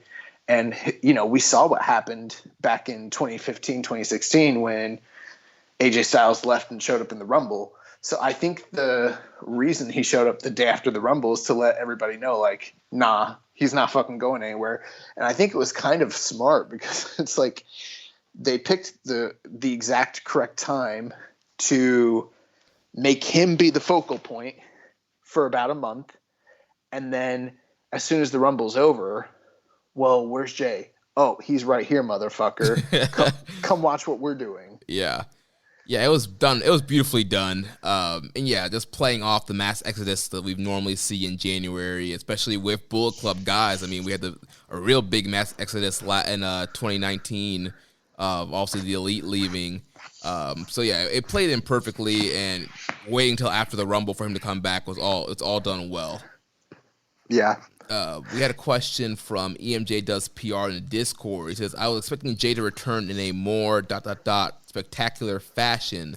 Thought on the timing? Why now? Why this particular show? That is something, I mean, I think we'll have to wait and see. There could be something to that. I mean, I think some people might be let down with him coming back on a New Beginning Road to show as opposed to some other big moment where more eyes are on him, sort of thing. And, him attacking Ishii makes all the sense in the world when it comes to the kayfabe stories they've been telling and the setup that they had. But it also isn't necessarily the most earth-shattering feud, or, it's not the biggest deal that's out there. For people that are diehard fans of the product, they're going to get a treat out of it. But, it wasn't like him coming in and attacking Evil or some shit like that, So there is something to wonder there. And I mean, only time will tell. Maybe they still have a story that they're planning to tell down the road, and this is just the first part of it. And, we're going to look back and say that was awesome. Or we might look back and say, there was a missed opportunity. They could have done something a little more memorable and impactful with Jay's return. But I'm thinking that it was all a timing thing, that they simply utilized the Royal Rumble speculation and the WWE speculation to get his name out there, make him the hottest thing in wrestling for a couple weeks. And then as soon as the Royal Rumble's over, well, where's Jay White? He's right here. Boom. Right. Yeah, and personally, to me, I kind of like that it happened on a Road 2 show because it just makes those Road 2 shows feel special and let people know, like, anything can happen on a Road 2 show. You know, people kind of... I was gonna make that WWE anything can happen joke. You know, yeah, the anything house can show. happen in the World Wrestling Federation. But yeah, you got to it first. But yeah, it's like, you know, a lot of people, even some of the most diehard New Japan fans, see a Road 2 show, they look at the card, and like these 3 Road 2 shows are all the same. There's not a sense of urgency for me to watch this live or to watch it as soon as I can. I'll either watch it later or don't watch it at all. And so with Jay White coming back and doing this big angle here, it just adds some importance to the Road 2 show and to why you need to pay attention to these Road 2 shows. Yeah, I totally agree. And a similar question here from Dom Homie 101. Thoughts on Jay White returning to New Japan? Do you guys think they should have done his return at a bigger show, or was it his actual return fine? Kind of spoke on this. You know, I actually don't have anything extra to add to this. I'm just excited to see what's going to happen going forward. The one thing I will say though is, you know, obviously Ishii, a guy that Jay White has never beaten in one-on-one action ever, and he lost. Where were they at the G1? Was that Budokan? Yes, Budokan Hall. Yeah, main event. He lost in the main event at Budokan Hall on the final night of the A block, which knocked him out of winning the G1. So I mean that was a huge deal. And then, you know, his final night after Wrestle Kingdom, you know, at New Year's Dash, he was beaten in the multi-man to Ishii, and Ishii's been, you know, kind of talking about him a bit in the backstage segments, in a somewhat encouraging manner, like he wants to fight him, but also in a somewhat dismissive manner. So, you know, it makes sense that not only is he back, but he's back better than ever, and his target is Ishii. Right. I think that's going to be one of the big matches for Castle Attack. Castle Attack, the 2-night show, Osaka Joe Hall. I think they're going to build for one of the nights for that Jay White Ishii match. Yeah, I mean, there's clearly a story there. If you're going to talk about Jay White doing some sort of rebuilding, well, what better way for him to rebuild than to try and get the Ishii monkey off of his back? The one guy he's never been able to get a win over. Well, he needs to kind of overcome him before he can even hope to think about taking steps forward to be the man in New Japan again. Right. And then the main event of this Road 2 show, we had the Josh Smith special, the elimination tag match. You know here. what?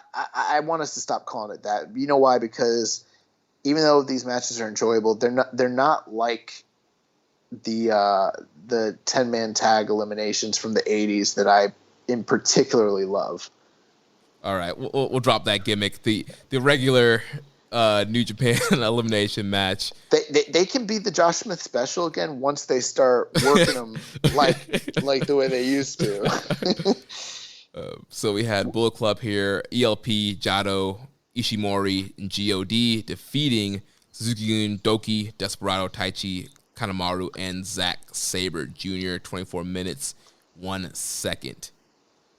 Then we move on to comment on that. Funny spot, ELP falling on the outside and yeah. trying to do the bullshit Royal Rumble spot where he has his feet up on the apron and he's trying to tell Red Shoes, like, my feet never touched, but Red Shoes like, dog, your whole body's on the ground. Yeah. Like, you're out. That was funny. So apparently the Shawn Michaels 2-foot roll does not apply in Cork and Hall. Yeah, that was funny, especially right after the Royal Rumble. We saw a bunch of those. You know, my whole body's outside, but yeah, my tippy toes are still hanging off the rope, so I'm still in. So that was great by ELP. Dude, ELP's been awesome. He was also, we forgot to fail to mention, he was on commentary, New Beginning in Nagoya for the whole show since he wasn't on the card, and It's a great job of a lot of his just one-liners and his comedy and just some of the stuff he was saying. I think he's very good with the one-liners. I think that he's got quite a bit of ways to go when it comes to playing off Kevin Kelly or a play-by-play guy in the right way. But I mean, that's not to say that he's not good at it. He's very naturally good at it, but he's not quite as polished as, say, like Gino. But remember, Gino was like, I wouldn't even say struggled, but Gino, he reminds me of Gino in a way where Gino was also very naturally good, but it took a while for him to, like, over the past few months, we've been listening to Gino, and it's like, holy shit, like, he's on a different level. And so right now, I would say, like, ELP is a really good wrestler character who's doing a really good job at like, playing an entertaining heel character doing color. Mm-hmm. But I wouldn't classify him as like a really good color guy just yet, but the potential's there. If he keeps doing it, he's gonna be really, really good at it. I just think it takes a little bit more producing and getting a little bit more reps. But I mean, yeah, he has so much of Chris Jericho in him on the mic. It's not even funny. Yeah, that's Canadian blood running through him. He sounds like him, like the way they talk. Like they both talk like Winnipeg guys. Yeah. So we move on to the Road to show that happened this morning, February 2nd. Gabriel Kidd gets the win back on Yota Tsuji. Then we have ELP and Taiji Ishimori defeating and returning Ryusuke Taguchi and Yuya Uemura. Then in the third matchup, we had Kota Ibushi, Wato Sho, and Honma defeating the LIJ team of Bushi, Hiromu Sanada, and Tetsuya Naito. Then in the main event, we had another elimination match with Bullet Club, Jay White, Evil, God, and Yujiro defeating the Chaos team of Goto, Okada, Ishii, Yano, and Yoshihashi. It came down to 3-on-1, Jay White and God against Yoshihashi. They had a gun stun on Yoshihashi. Jay pulled Yoshihashi up. Then Tangelo hits the ape shit on Yoshihashi. Jay pulls him up. God. After 2. And then he hits the sleeper suplex, and he's getting ready to do a Blade Runner. Goto's like, stop, he's already dead, and throws a towel in. So Bullet Club wins. That sounds awesome. I haven't seen today's show yet, so I was working pretty much literally up until we start recording, but that sounds awesome. Yeah, so Goto throws a white towel in. They have to call the forfeit, and then post-match, Chaos tries to run in and make the save. They beat down Chaos because Evil and Okada had brawled to the back, so Okada was gone, and they beat down the rest of Chaos. And then Jay White, they grabbed the Never titles, and Jay grabbed the mic and essentially issued a challenge saying that Jay White and God are going to challenge for the Never Six-Man titles. Awesome. Yeah, I mean, that will probably be like, one of those Road to shows on the way to like Castle Attack or something like that. Or maybe even, is there any chance that makes it onto one of these New Beginning shows that are coming up? I feel like the cards are kind of locked in stone because they have been doing these shorter 4 or 5 match cards. I just didn't know if they had announced those shows entirely. So then that would probably be something that takes place on the Road to Castle Attack. I mean, they could always change it because, I mean, Jay White was not supposed to be on the card for today's show, and they changed the card. So cards typically change. They could always update the Hiroshima cards. There's 2 nights. They could always do it on one of those or save it to Road to Castle Attack. You have them win the titles, and that builds to the Jay Ishii one-on-one match that could happen at one of the Castle Attack nights. Yeah, whatever you say. We had a question from Kevin Crawford. It says, any chance Jay White and God lose in their challenge for the Never Six-Man titles? Is Gato too much of a coward to book the Switchblade getting rolled up by Yoshihashi? I don't see Yoshihashi rolling up Switchblade necessarily, although, it's the Never Six-Man tag titles. Anything could happen. I don't know. I mean, that one's kind of a toss-up. But, I mean, God having the gold and then having the Never Six-Mans again, I mean, they've done that in the past, and it did a lot for them at the time. I don't see why you couldn't do that again, especially if hypothetically they're getting ready to drop the belts to Techers anyways. Right. So yeah, I mean, I think that's a likelihood. That the more I'm thinking about it here live on the air, yeah, I could see that happening. Yeah, I mean, definitely a potential of them losing, especially if you want to build a fuel for Jay, really wanting to go after Ishii, or they can win it. I think it just really depends on when the match happens. To me, it doesn't really matter one way or the other, because I mean, on the one hand, I'm like, well, you could have them win the titles, but then at the same time, you're like, well, if they didn't win the titles, it's not that either way. It's the never 6-man titles. They just don't really matter. Yeah. So it's like it's not make or break either way. Right. Then a question from Muzza. He says, do you think White and God versus Yoshihashi, Goto, and Ishii for the 6-man tag belts will be at Castle Attack, leading to a White versus Ishii singles match at New Japan Cup, or at Road to Castle Attack and lead to a singles match at Castle Attack? I would wager that it would be on the road to, and then Ishii and Jay White on the main card, because aren't they running a big building for Castle Attack? Yeah, they're doing Osaka Joe Hall for both nights. Yeah, so I think they probably kind of need that hook. But if they weren't running Osaka Joe Hall, I wouldn't see why they couldn't do the 6-man on the show and then do an opening round with Ishii and Jay White. And you know what? I think we might even end up seeing Jay and Ishii have almost an immediate rematch in the New Japan Cup right after their Castle Attack match. That sounds like the kind of booking Gato likes to do. Yeah. First round, one of these guys is going to be upset and get out in the first round. Yeah, but what I mean is, we've seen it in the past where, like, someone will have a New Beginning match and then, like, right away at New Japan Cup, they have the rematch. Right, yeah. So, yeah, we'll see what happens there. So we do have 2 more Road 2 shows coming up before we get to Hiroshima next week. So tomorrow, February 3rd, we got Gabriel Kidd and Taguchi versus Tsuji and Yumura. Dick Togo, Evil, and Yujiro versus Okada, Ishii, and Yano. Doki, Despi, Taichi, Kanemaru, and Zack Sabre Jr. versus ELP, Jado, Taiji, Tamatonga, and Tangaloa. Sho and Honma versus Hiromu and Naito, and the main event of Ibushi and Wato versus Bushi and Sanada. And then on the 8th, we have Gabriel Kidd, Taguchi, and Yumura versus Despi, Suzuki, and Kanemaru. Then we have Goto, Okada, and Yano versus Togo, Evil, and Yujiro. Then we have Doki, Taichi, and Sabre versus Jado and God. Semi-main event, Wato, Honma versus Bushi and Naito. And the main event, Ibushi and Sho versus Hiromu and Sanada. Nice. That sounds like good stuff. And then we just have a few quick news items to cover here before we get to some other questions and the recommended match of the week. So first thing, we've been seeing some beef between the Elite and the Bullet Club. Clearly, like we mentioned, obviously Gals and Anderson have been doing this whole angle with Kenny and the Bucks at AEW.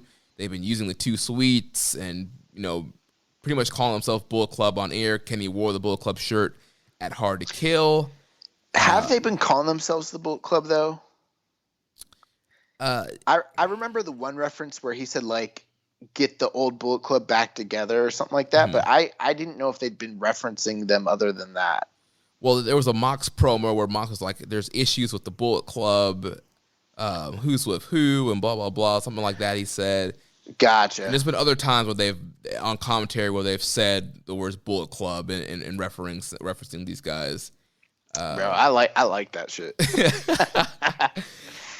You know why? Because it reminds me of, like, Fire Pro. There used to be these, like, Fire Pro story modes. Oh, God. A lot of the games don't have story modes, but there was one from, like, around 97, 98. I don't remember which one it was. But, like, you would have, like, cross-promotional shit. This is, like, around the time of, like, DX, NWO, stuff like that. And, like, there would be storylines with, like, NWO in WCW as well as, like, New Japan. And you could, like, go to, like, and it was it was an awesome career mode. You could go to, like, ECW, you could go to FMW, but, like, there'd be, like, allusions and discussions about when that was when the wrestling world was more open, Right. And I like the idea of there being an openness where stuff like that can get discussed. Like, that's kind of cool to me. Yeah. And so, on Being the Elite today, opening segment with the Bucks and Gallows and Anderson, Matt Jackson was like, the 2020, we're not working with those guys. The 2021 Bullet Club sucks. And then there's been a lot of back and forth on Twitter.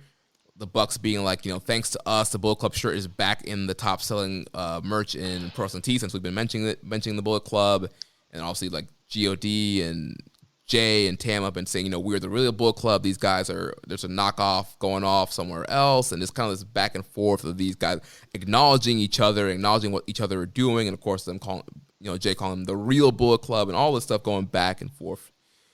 So. Yeah, and I mean we've been seeing that going back even before the split, even before the Elite left the Bullet Club. I remember like when Nick and them started doing the One Sweet. Yeah. And like Tama like would be doing his ring entrances. He's like, I got a One Sweet for you, and he'd give like the middle finger. Yeah. And it was very clear that there was like tension within the group, and like New Japan was not making a story out of it at the time. Like, so, and I mean, even like, I remember Tama Tonga, that infamous match he had with Kenny Omega at the G1 years ago, where like he's on the mic and he's like, man, fuck the motherfucking Elite. What the fuck is that shit? Yeah. So yeah, I don't think this is a planned angle as of right now. I think this is clearly both teams just kind of feeding off what's happening. Could it lead to an eventual match or angle? Maybe. I think that sometimes I think Tama Tonga comes off as being very smart in sort of like siphoning off what some of the attention for what is going on between like Kenny, the Bucks, and Guns and Gallows and all that sort of shit. But other times I feel like his shtick is a little bit played out. Like they don't have another good comeback other than like, you're not the real guys. We're the real guys. We have the real shirt. But like, that's not enough. They need to be coming with some harder hitting shit. You know what I mean? Yeah. Like come out and be like, y'all are some fucking pussies. Like if I see, like they need to be like, if I see you in the streets, I'm gonna beat your ass on God. Like, you know what I'm saying? They need to like play it up like, I'm gonna fuck you up if I ever see you. Like that, and like make it real, because right now they're like, it's cool. Sometimes like they come off, but like, bro, those Elite guys, they're better at marketing and they're better at being witty, and that's. And this isn't coming from someone who even watches Being the Elite, but they've got jokes for days, Right. You try to hit them and they roll with the fucking punches. Yeah, I mean, they literally got their shirts back over. Yeah. Bullet Club shirts are always popular, but obviously since the Elite left, like they weren't in the top 25 like they used to be. Then Kenny wears one on Hard to Kill, the Halloween shirt. It's a top seller, and then the regular Bullet Club shirt's back in the top sellers. Bro, I've always loved my Bullet Club shirt, but I've never really loved the Bullet Club. I just like it because it's a cool ass shirt. Like, you know what I mean? Yeah. But like, I feel less proud wearing it now than I used to. Even though, like, and I like the Bullet Club. It's cool, whatever. But like, when it felt like the cool ass group, right? But like for me, I feel like the one thing those guys got, speaking of the Bullet Club, the one thing that they have is like, they're tough guys, and Tama Tonga is a really good talker. I feel like they need to like come out and be like, if I see you in the streets, I'm gonna smack you in your face. It doesn't, like, we could be at Whole Foods, and if I see you in the aisle, you're gonna get a smack in the mouth. I'm gonna fuck you up. Like, they need to be talking like that. I remember like in the 90s, when Takada was the UWFI champion, he came out and he said, all these pro wrestlers are fucking fake. I'm the only real pro wrestler. I'm the real world champion. Yeah. And he challenged all the other world champions that were out there to come to UWFI and fight him. Obviously, actually, Vader did show up, and they drew huge money with it. But it's like, they're not going to really fight. But if they ever could actually really fight, they could draw money with Tama Tonga coming out here cutting shoot promos and shit on them, and that would help him save face. Because right now the shtick that they're using, him and Jay White and all them, it's really played out. That like it was cool the first time you said it, but you're running out of stuff. And these elite guys, they're just gonna eat your lunch because they're just gonna keep doing funny, shticky, catchy things that like you're not gonna be able to keep up with it. You're just gonna be like, oh, these slobs, yada yada. It's like, no, you need to up the ante and be like, if I see him, I'll fuck you up. Yeah, because I mean, what they're doing right now is like very like pro wrestling-y. Like it's very like they're trying to work an angle. Like we're the real Bullet Club. Like let's have a match kind of thing. You're right. It needs to be like this is not an angle. Like you guys are disrespecting us. Like if we bump into each other in Jacksonville, it's we're gonna run it in the streets. What they need to do is they need to call them by their real names. Nick Massey. What are their names? I don't know their real names. I don't know. Yeah, this past week I was told that those guys were my heroes. Far from it. I don't even know their names. I think Tyson Smith, right? Yeah, Tyson Smith and then the Massey boys. Oh, that's right, Massey's. If I see Tyson and those motherfucking Massey boys in the streets, we're gonna run it. On God. This is not a game. This is not a wrestling match. I don't want to wrestle you. You don't deserve to be in this company. You walked away from that. So if you try to use our fucking company name, I'm gonna you know what I mean? Like, I'm gonna fuck you up. This is not a game. Like, you can tell your little bitch boys, like they need to cut promos like that, bro. Yeah. Instead, he's like, we're the real Bullet Club. Bro, because Tama's such a good promo cutter, too. Yeah, you know what I mean? Like, if Tama Tonga told me that, like, if he sees those dudes, he's going to fuck them up, I would believe him. And I'd be like, oh. Then I would want it, and then they'd have to deliver on it, and it's never going to happen. Yeah. We had a question here from Reddit user Too Much Monkey Biz. Here's a spicy one that is sure to get some buzz with the recent events in the wrestling world. What do you think happens to the Bullet Club if instead of elevating Kenny, the Royal Bullet Club leader went to Tama? Oh, I mean, well, he wasn't ready, or I'm a big fan of Tama Tonga, but I just don't see him as a single star like that. Every time he's been put in position to be a top singles guy, it's kind of not really delivered the way that I would have expected. Yeah, I don't think Bullet Club gets to the heights it gets if the leadership goes to Tama and not Kenny. I can't think of a single person after AJ left other than AJ Styles or other than Kenny Omega that could have been the quote-unquote leader at the time. Yeah, I think, Kenny was the perfect person at the time. So yeah, I mean, I think the group folds I think the group fails if you put Tama Tonga in charge of it, to be honest with you. Yeah. Well, that wraps up for that little news story there. In other news, we mentioned earlier about the marketing of the Moxley Kenta match. So what they're doing, the first 100 new subscribers are going to get a limited edition T-shirt that has Moxley and Kenta on it. So if you're not a subscriber, now's a great time to sign up and get a part of that contest. You get that free Mox vs. Kenta shirt. There's also a Mox vs. Kenta shirt that's going to be made available on the Token Shop Global.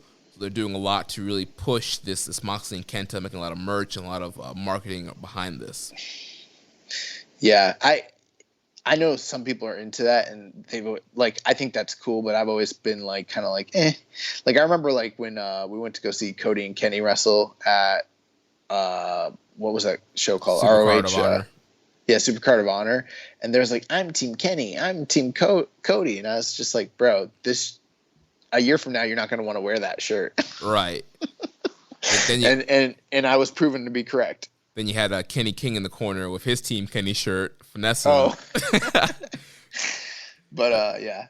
What was the question? Or was I think if you're not signed up and you want to see that match, you definitely should sign up and definitely get your merch. Yeah. Then coming from the Observer, there was an update from the Weekly Pro Wrestling annual poll on their list of most popular foreign wrestlers. in which Zack Sabre Jr. won the poll.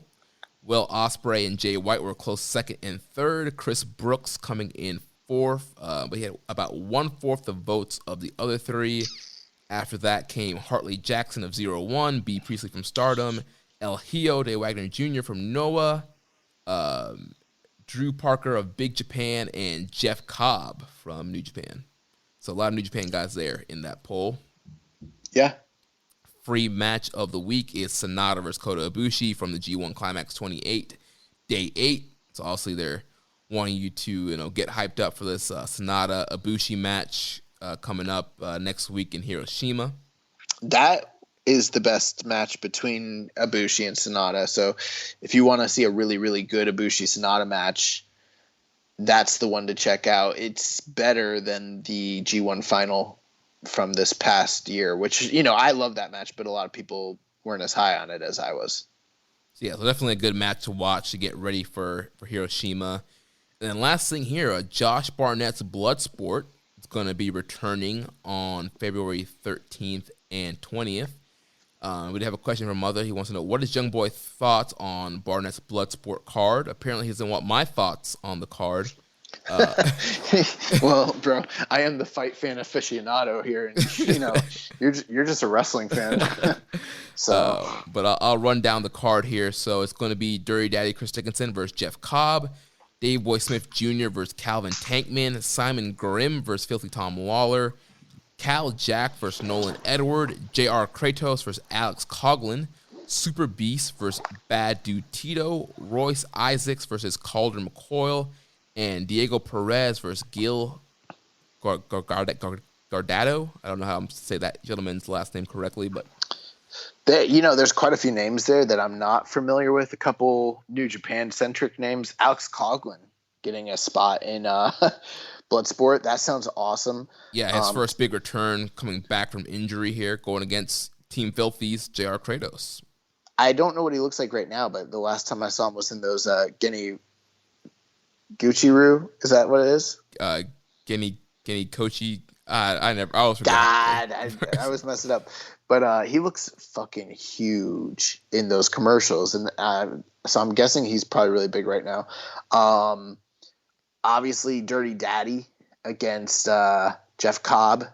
That sounds awesome. I actually watched the Suzuki against Barnett match in New York. I watched that match up in the balcony with Jeff Cobb. Me and Chris Bryan. Shout out to Chris Bryan. What's up, man? They're good for, friends with one another. So, he kind of introduced me and we all watched that match together. Or actually watched the whole Bloodsport show together. So that's pretty cool.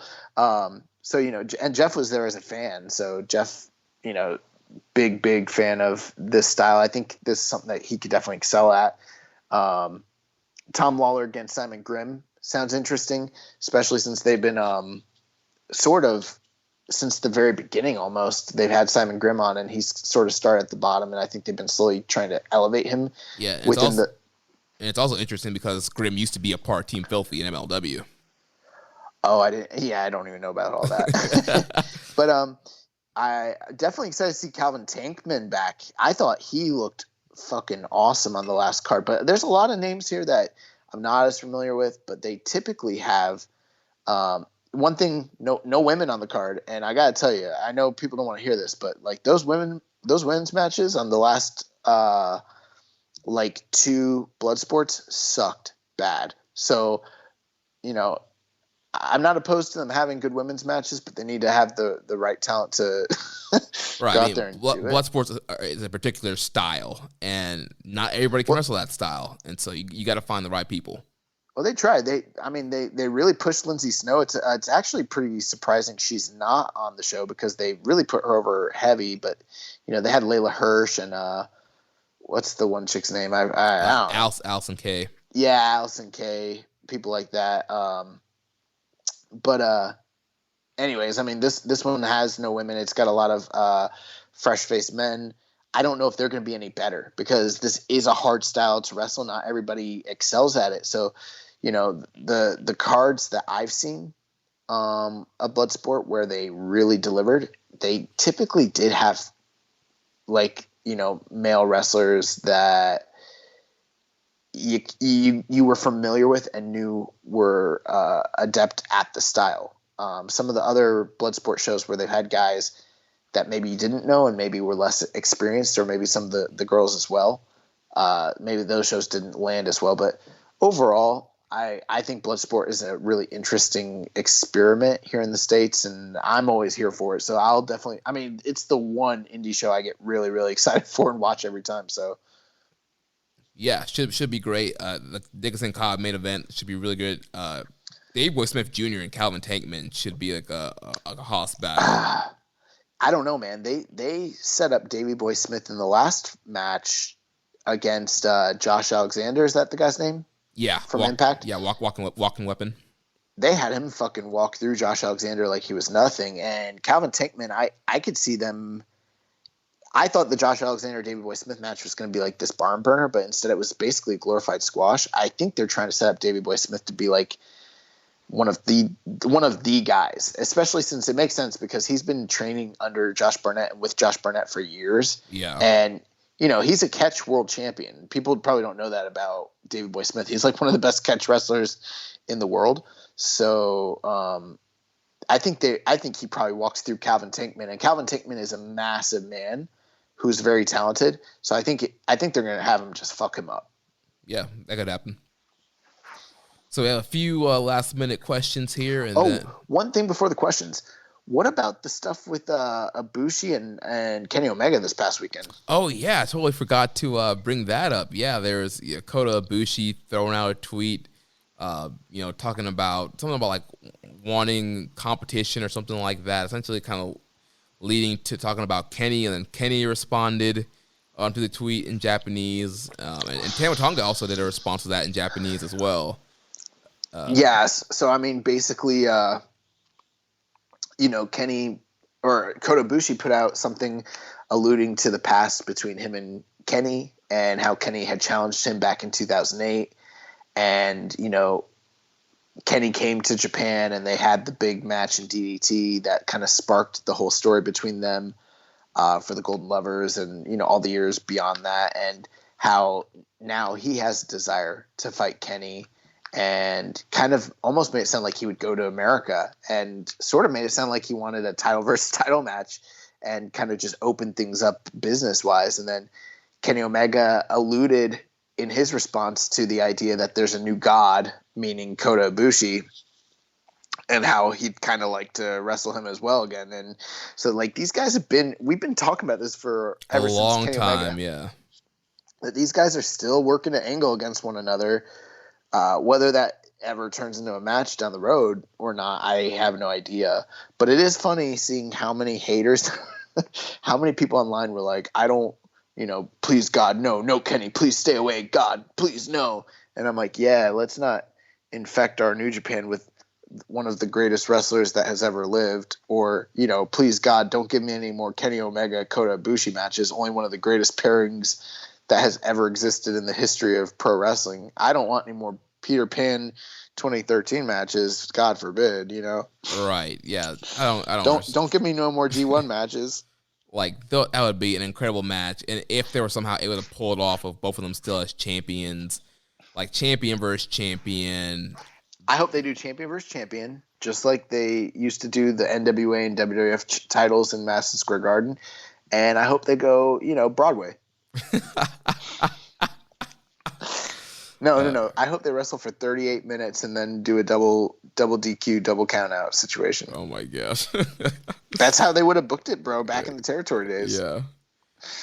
But yeah, I mean, I'm all down for another Omega Ibushi match, titles or no titles. So we'll see if it ever happens one day. Maybe, maybe not. But yeah, it was just funny seeing people being like, please, no. Like, please, no what? So a question here from Rambo and Slam Pig. Who was your way too early pick for the winner of the New Japan Cup, and why is it Shingo? Mine's not Shingo. I think Shingo could be the guy, and I don't think that'd be a bad way to go. But I'm putting the money on Will Ospreay right now. Right now, and I forgot to mention this when we were talking about Jay White. I think Jay White's going to be the one to take the belt off of Ibushi. So right now, my way too early pick is Jay White to win the New Japan Cup. You could definitely do that. It just feels very much like, again, that's the only thing I'm thinking is like we just got like a 4-match series from them, right? Over the course of a year. Yeah. So, I mean, yeah, you could do that. That'd be a 5th one. And I mean, you might not be wrong. I mean, there is always evil too. He could repeat. Yikes. Second question, is Big Daddy Meltz bugging with the 1 1/4 star rating for the junior tag title match last week? What about his Eddie Guerrero and Ospreay comparison? I'm not a Meltzer hater in any way, but I found these 2 takes really odd. What was the Eddie Guerrero Ospreay comparison? Because I don't know what that's referring to. On Twitter, I forgot how it came up, but essentially he was saying that Will Ospreay is like a modern day Eddie Guerrero.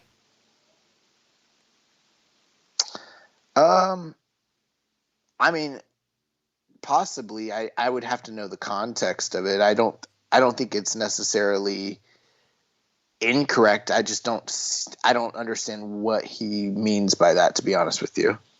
Yeah. I briefly saw it on Twitter. I didn't really dive into it, what people were saying, but people were just kind of thinking how ridiculous it was that he was comparing Guerrero and Ospreay and saying how Ospreay is a modern Guerrero. All I know is, we came on the show and I said that I thought that Saturday Road to New Beginning show with the junior tag titles was one of the best Road to shows we'd seen in years. And he gave it some of the worst ratings that he'd given to a New Japan show in forever. And then he called it a big show. And I was like, I went online and I said, I just don't see how you call a Road to New Beginning show a big show. And his response to many other people was that, well, it was an Ota City Ward gym, so that's a big show. And I'm still like, no. No, it's not. It's a Road to show. It's booked and marketed as a C-level show. It was not booked, even if it's and one thing with me is just like, we're in the middle of COVID. Because we're in COVID, anytime you run a bigger show, it's not as big of a show as you think as it might have been. So you kind of have to throw some of that older logic out where you're like, it's Ota City Ward Gym, it's a big show. Well, maybe if it was, last year and you're doing the New Beginning show there, but you're not, you know? You're doing a Road to show with limited capacity. Right. And it was one of the bigger Road to shows out of this stretch. It had the tag title match. It had a couple of, those angles with Tenkoji and Ospreay and Okan. So it was a little change up from what we were seeing from the Road to show. So it made sense to be in a different building that was a little bit bigger, but it still doesn't make it a quote-unquote big show. The one thing, though, is I think that 1 1/4 star rating is absurd. Hey, I get it. If you didn't like the match, but we talked about last week, we thought the work was fantastic. And then we did kind of talk about where, they started having a lot of interference. They got really heavy on the shenanigans, but then it got so heavy that the match actually ended up picking up, and because they bust out of their typical norms. I don't know. I've watched a lot of, Attitude Era, late 2000s WCW with the Russo bullshit. The way he rated this made it sound like it was Russo bullshit. It didn't feel like a 2004 TNA Jeff Jarrett main event to me. No, not at all. It felt like this was much smarter than that. But, who knows? I mean, to each his own. That's his opinion. I just think it's way, way, way off. Yeah, I agree with you. Rambo's last question here. Which wrestler will be the first to name a finishing move after this whole meme stock business? Anyone want to claim the Diamond Hand Heart Punch? You can have that one free of charge. Heart punch. I could do a heart punch. There you go. Maybe that should be your finish. I kind of got to finish, but it's. I mean, guys like me don't get finishes because we lose every match. Next question here from our user Hawaiian Punch BV. Do you think New Japan will ever book their young lions strong again if they're really special? Kind of like Shinsuke Nakamura. I've been watching Dragon Gate book rookies like SB Kento and Hip Hop Kekuta over veterans enjoying top heel units all in their first year of wrestling. Well, I can't speak too much about Dragon Gate because I'm not the most knowledgeable on that. But, New Japan, they're a very traditional company and very stuck in their ways. I think the closest thing we ever saw to that in modern times was with Katsuya Kitamura. They were definitely fast tracking him, but they still, it was still a year of him being a young lion. And, they gave him some special treatment, but it was very clear that they were fast tracking him. But, that whole thing, for people that might not be aware, the whole Nakamura super rookie thing didn't really work out so well. They had to reinvent him 2 or 3 times before they kind of got it right. So, that was a totally different time period. And I don't know, off the top of my head, I can't think of any other super rookies that they ever had prior or since. Yeah, I kind of like the young lion system. It's proven to work, and I think that's the way to go. You get them to learn the basics, have really great matches with just the basics, send them on an excursion, come back with a gimmick, and get them ready to go. I'm not opposed to them breaking tradition. They just don't typically do that. Right. They just don't break tradition, so right. I don't know. It would have to be like a really special guy, I think, to do it too.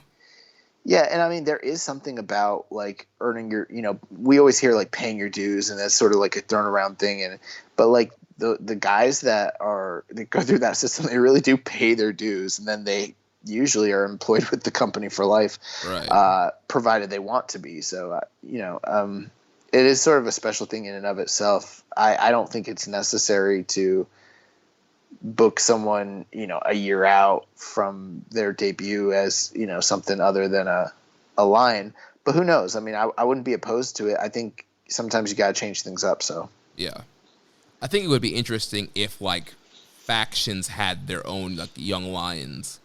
Like if Bullet Club has had like on 2 separate occasions something like that. Yeah, like Hikuleo and some guys like that. Like Cody Hall too. Yeah.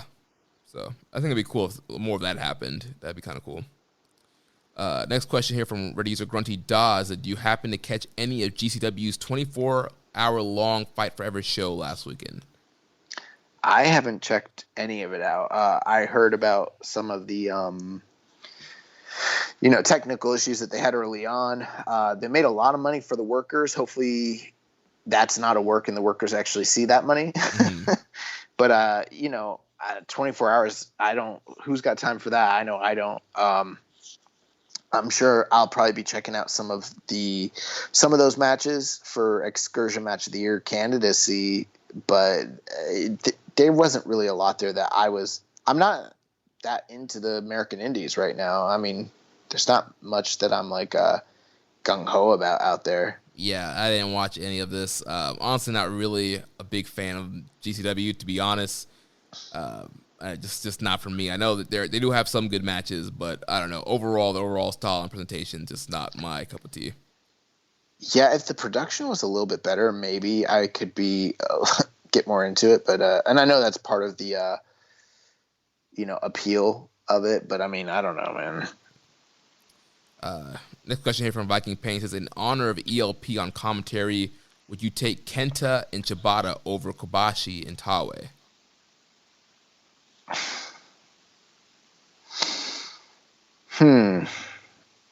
Does he mean as a tag team? I don't know how he means it. I guess I know he's playing off of the ELP promo where he said Shibata and Kenta over Kawada and Taue? Over Kobashi and Taue. I don't understand this. Did he mention them on commentary recently? Well, remember he did that promo where he was saying I'm the best striker, and he started listing off he tried listing off the 4 pillars, and he said Shibata and Kenta. Yeah, but he didn't mention Taue. I thought he said Kawada and Mizawa. Right, that's the thing. He missed Kobashi and Taue, so he's playing off of that, saying, would you be like ELP and say Kenta and Shibata over Kobashi and Taue? Oh, okay. I understand what you're saying now. See, I thought because, they tag team together as TakeOver. Right. And then I thought initially he was saying I just heard Taue, and then I was thinking Kawada, so I was thinking Holy Demon Army. And I was like, oh, that's a great question. Holy Demon Army or Takeover? But now that it's like, no, it's like, who do I want to fill out the 4 pillars with? Either these 2 guys or these 2 guys. I mean, I would take Kobashi and Taue.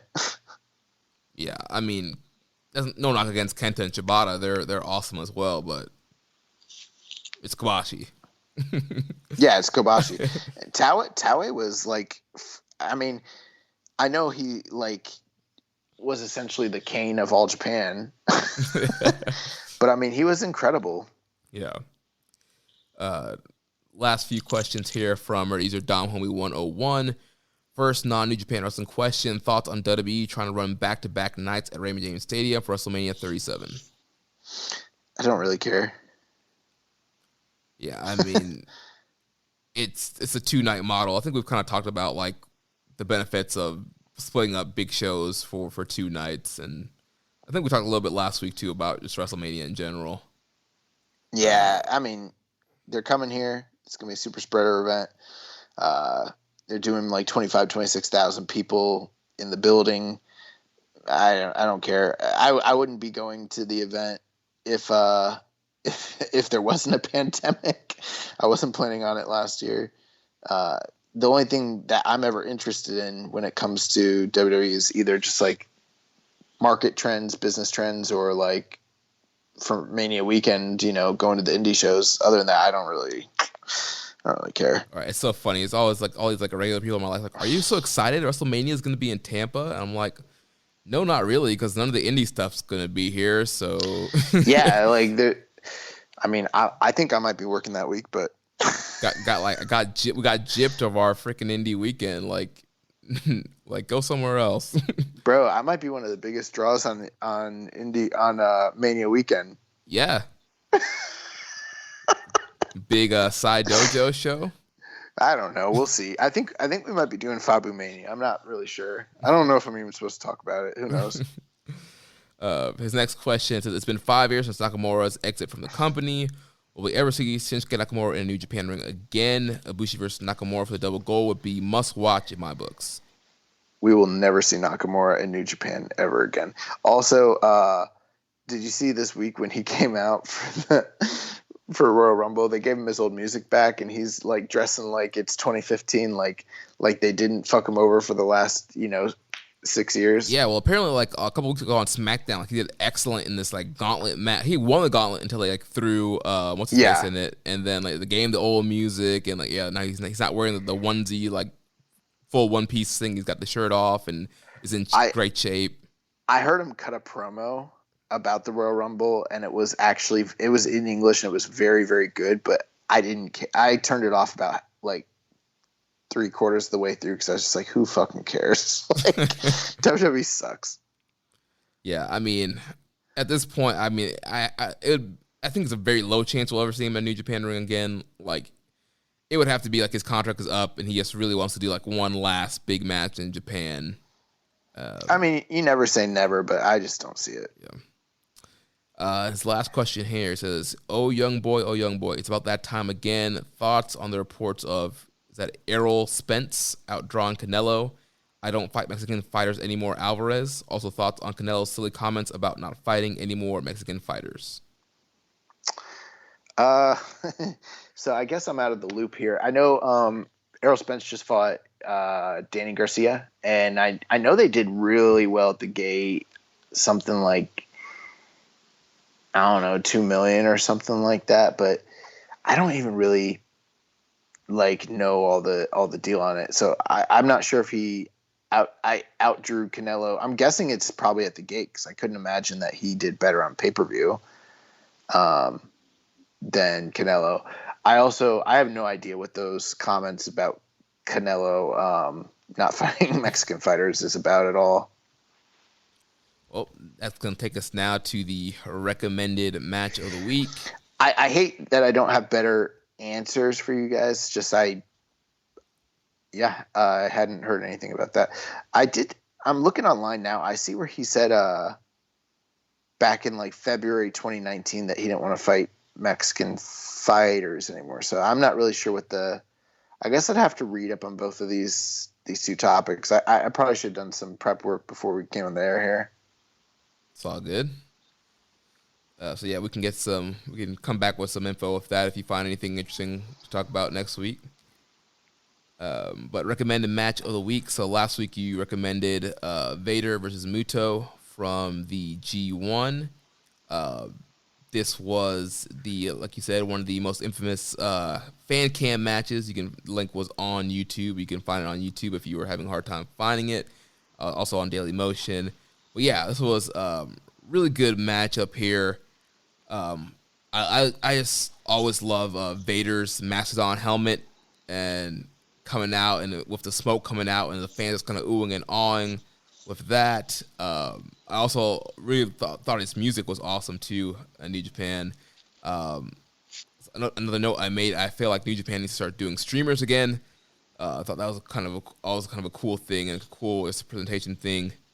The story of the match here, Vader is overpowering Muto, and Muto's, kind of fighting from underneath, kind of being that fire babyface trying to fight back. He would try and, fight back with chops, but, Vader was taking him down very easily, taking him down with lariats. At the one point when Muto finally gets Vader down, Vader powers out, so didn't get the advantage very long. Vader's back in. He kills Muto with a lariat. He's pummeling Muto on the outside, but Muto comes back with a plancha. Crowd's going wild. He hits his signature elbow drop, and then Vader comes back. A lot of strikes, a lot of lariats in this match. Vader gets him in a dragon sleeper, but Muto escapes. Hits a big back suplex, a springboard dropkick, and a moonsault. Vader kills him with a nasty German. Vader hits a big splash. Muto kicks out, the crowd pops, and it's going wild. Vader hits a powerbomb. Muto kicks out at one. Crowd's going nuts. Muto then hits a series of quick pins. It's a backslide. There's an inside cradle. He goes for a crossbody, but Vader catches him, but he rolls it into a inside cradle to get the win. Fans are going crazy, throw their seats in the ring. Really fun matchup here. Yeah, really fun 5-star match. Yeah, I love the ending there where the fans throw their cushions into the ring. And, just for context here, I mean, this is 1991, so we're talking prior to Muto. I mean, he was coming in as a big star. He came off that big run in NWA, WCW as the Great Muta. But, I mean, he's pretty much him and Chono and, Hashimoto. They're the young blood in this company. And, I mean, at this point, I believe Vader's a 3-time IWGP champion. And, so I'm pretty sure just based off the odds and everything, it was probably very heavily favored that, Vader was going to win this match in the very first G1, to go to the final. So, when Muto overcomes the odds and gets that cradle, the crowd fucking loses their mind. Yeah, they lost it. Which is always a great story. You have your dynamic, fiery baby face, especially a domestic, national hero sort of situation, beating the, ugly foreign monster invader. So, yeah, great story. So my recommended match for this week comes from January 24th, 2016, Corkin Hall. Fantastica Mania, CMLL World Lightweight Championship match. Dragon Lee versus Kamatachi. I almost recommended this match. That's funny. I saw this match live when it happened, and I love this match. I'm taking it you haven't seen this match? Yeah, I have not seen this match, yeah. Yeah, this is probably, I think they eventually did better than this match, but it's one of the best matches that these two ever had. Yeah, it made me think about it because I saw, Dragon Lee has some new shirts on Pro Wrestling Tees. Made me think about Dragon Lee, just how much I missed seeing him wrestle. And then I saw somebody post the link about this match. I was like, you know what? I haven't seen that match. I want to watch that match. Gonna make it recommended match of the week. And I mean, as we all know, through most of the early portion of this series, Dragon Lee just pretty much dominated Kamatachi. And this is Hiromu Takahashi coming back to Japan for the first time since he's been on an excursion as the Kamaitachi character. And this, wouldn't be too far off from when he would return from excursion. So it's sort of like this was the very first time they transplanted that very famous and legendary Dragon Lee Kamaitachi feud off of the shores of Mexico to anywhere else internationally. And they did it multiple other places, but this is the first time they did it somewhere else, which was Fantascomania for the gold in Japan. And so it's sort of like, Hiromu's getting his first time. This is the first time he's getting home field advantage against his, arch nemesis. It's really fucking good. Yeah. I would actually say it's the best Fantascomania match maybe ever. Yeah, I was looking through that. There's also, probably I recommend it the next time, there's a Dragon Lee Barbario Cavernario match that I want to check out as well from that same tour. It's very good. It's not as good as this one. Okay. It's very, very, very good. I mean, really good. Nice. Well, yeah, I'm looking forward to checking this match out, and that's going to wrap things up for us this week. Next week, we'll be back to preview the new beginning in Hiroshima. If you enjoyed today's show, please consider making a donation by visiting socialsuplex.com/donate and click on the donate button under the Keeping It Strong Style logo. Make sure to connect with us on social media. On Twitter, the show is at KI Strong Style. The network is at Social Suplex. You can follow me at Jeremy L. Donovan. On Facebook, we're facebook.com/wrestling squared circle. Also find us facebook.com/social suplex. On Instagram, we are at Social Suplex. On Reddit, I'm the Pro Black Guy, just Keeping It Strong Style. You can email me, Jeremy at socialsuplex.com. You got all the other shows on the Social Suplex Podcast Network. On Sundays, we have a bunch of radio hosted by Rich Latta and James Boyd. We have the Ricky and Clive Wrestling Show from Scotland. We have the Grave Consequences Podcast with Caleb and Maserati. The 8-Bit Suplex with Josh Number 2 and Sandy. All Things Elite with Floyd and Austin. And Great Match Generator with Danny and Beast Mike.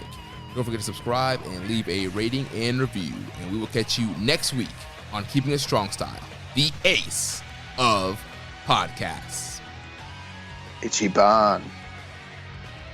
Thank you for listening to Keepin' It Strong Style. We'll see you next time.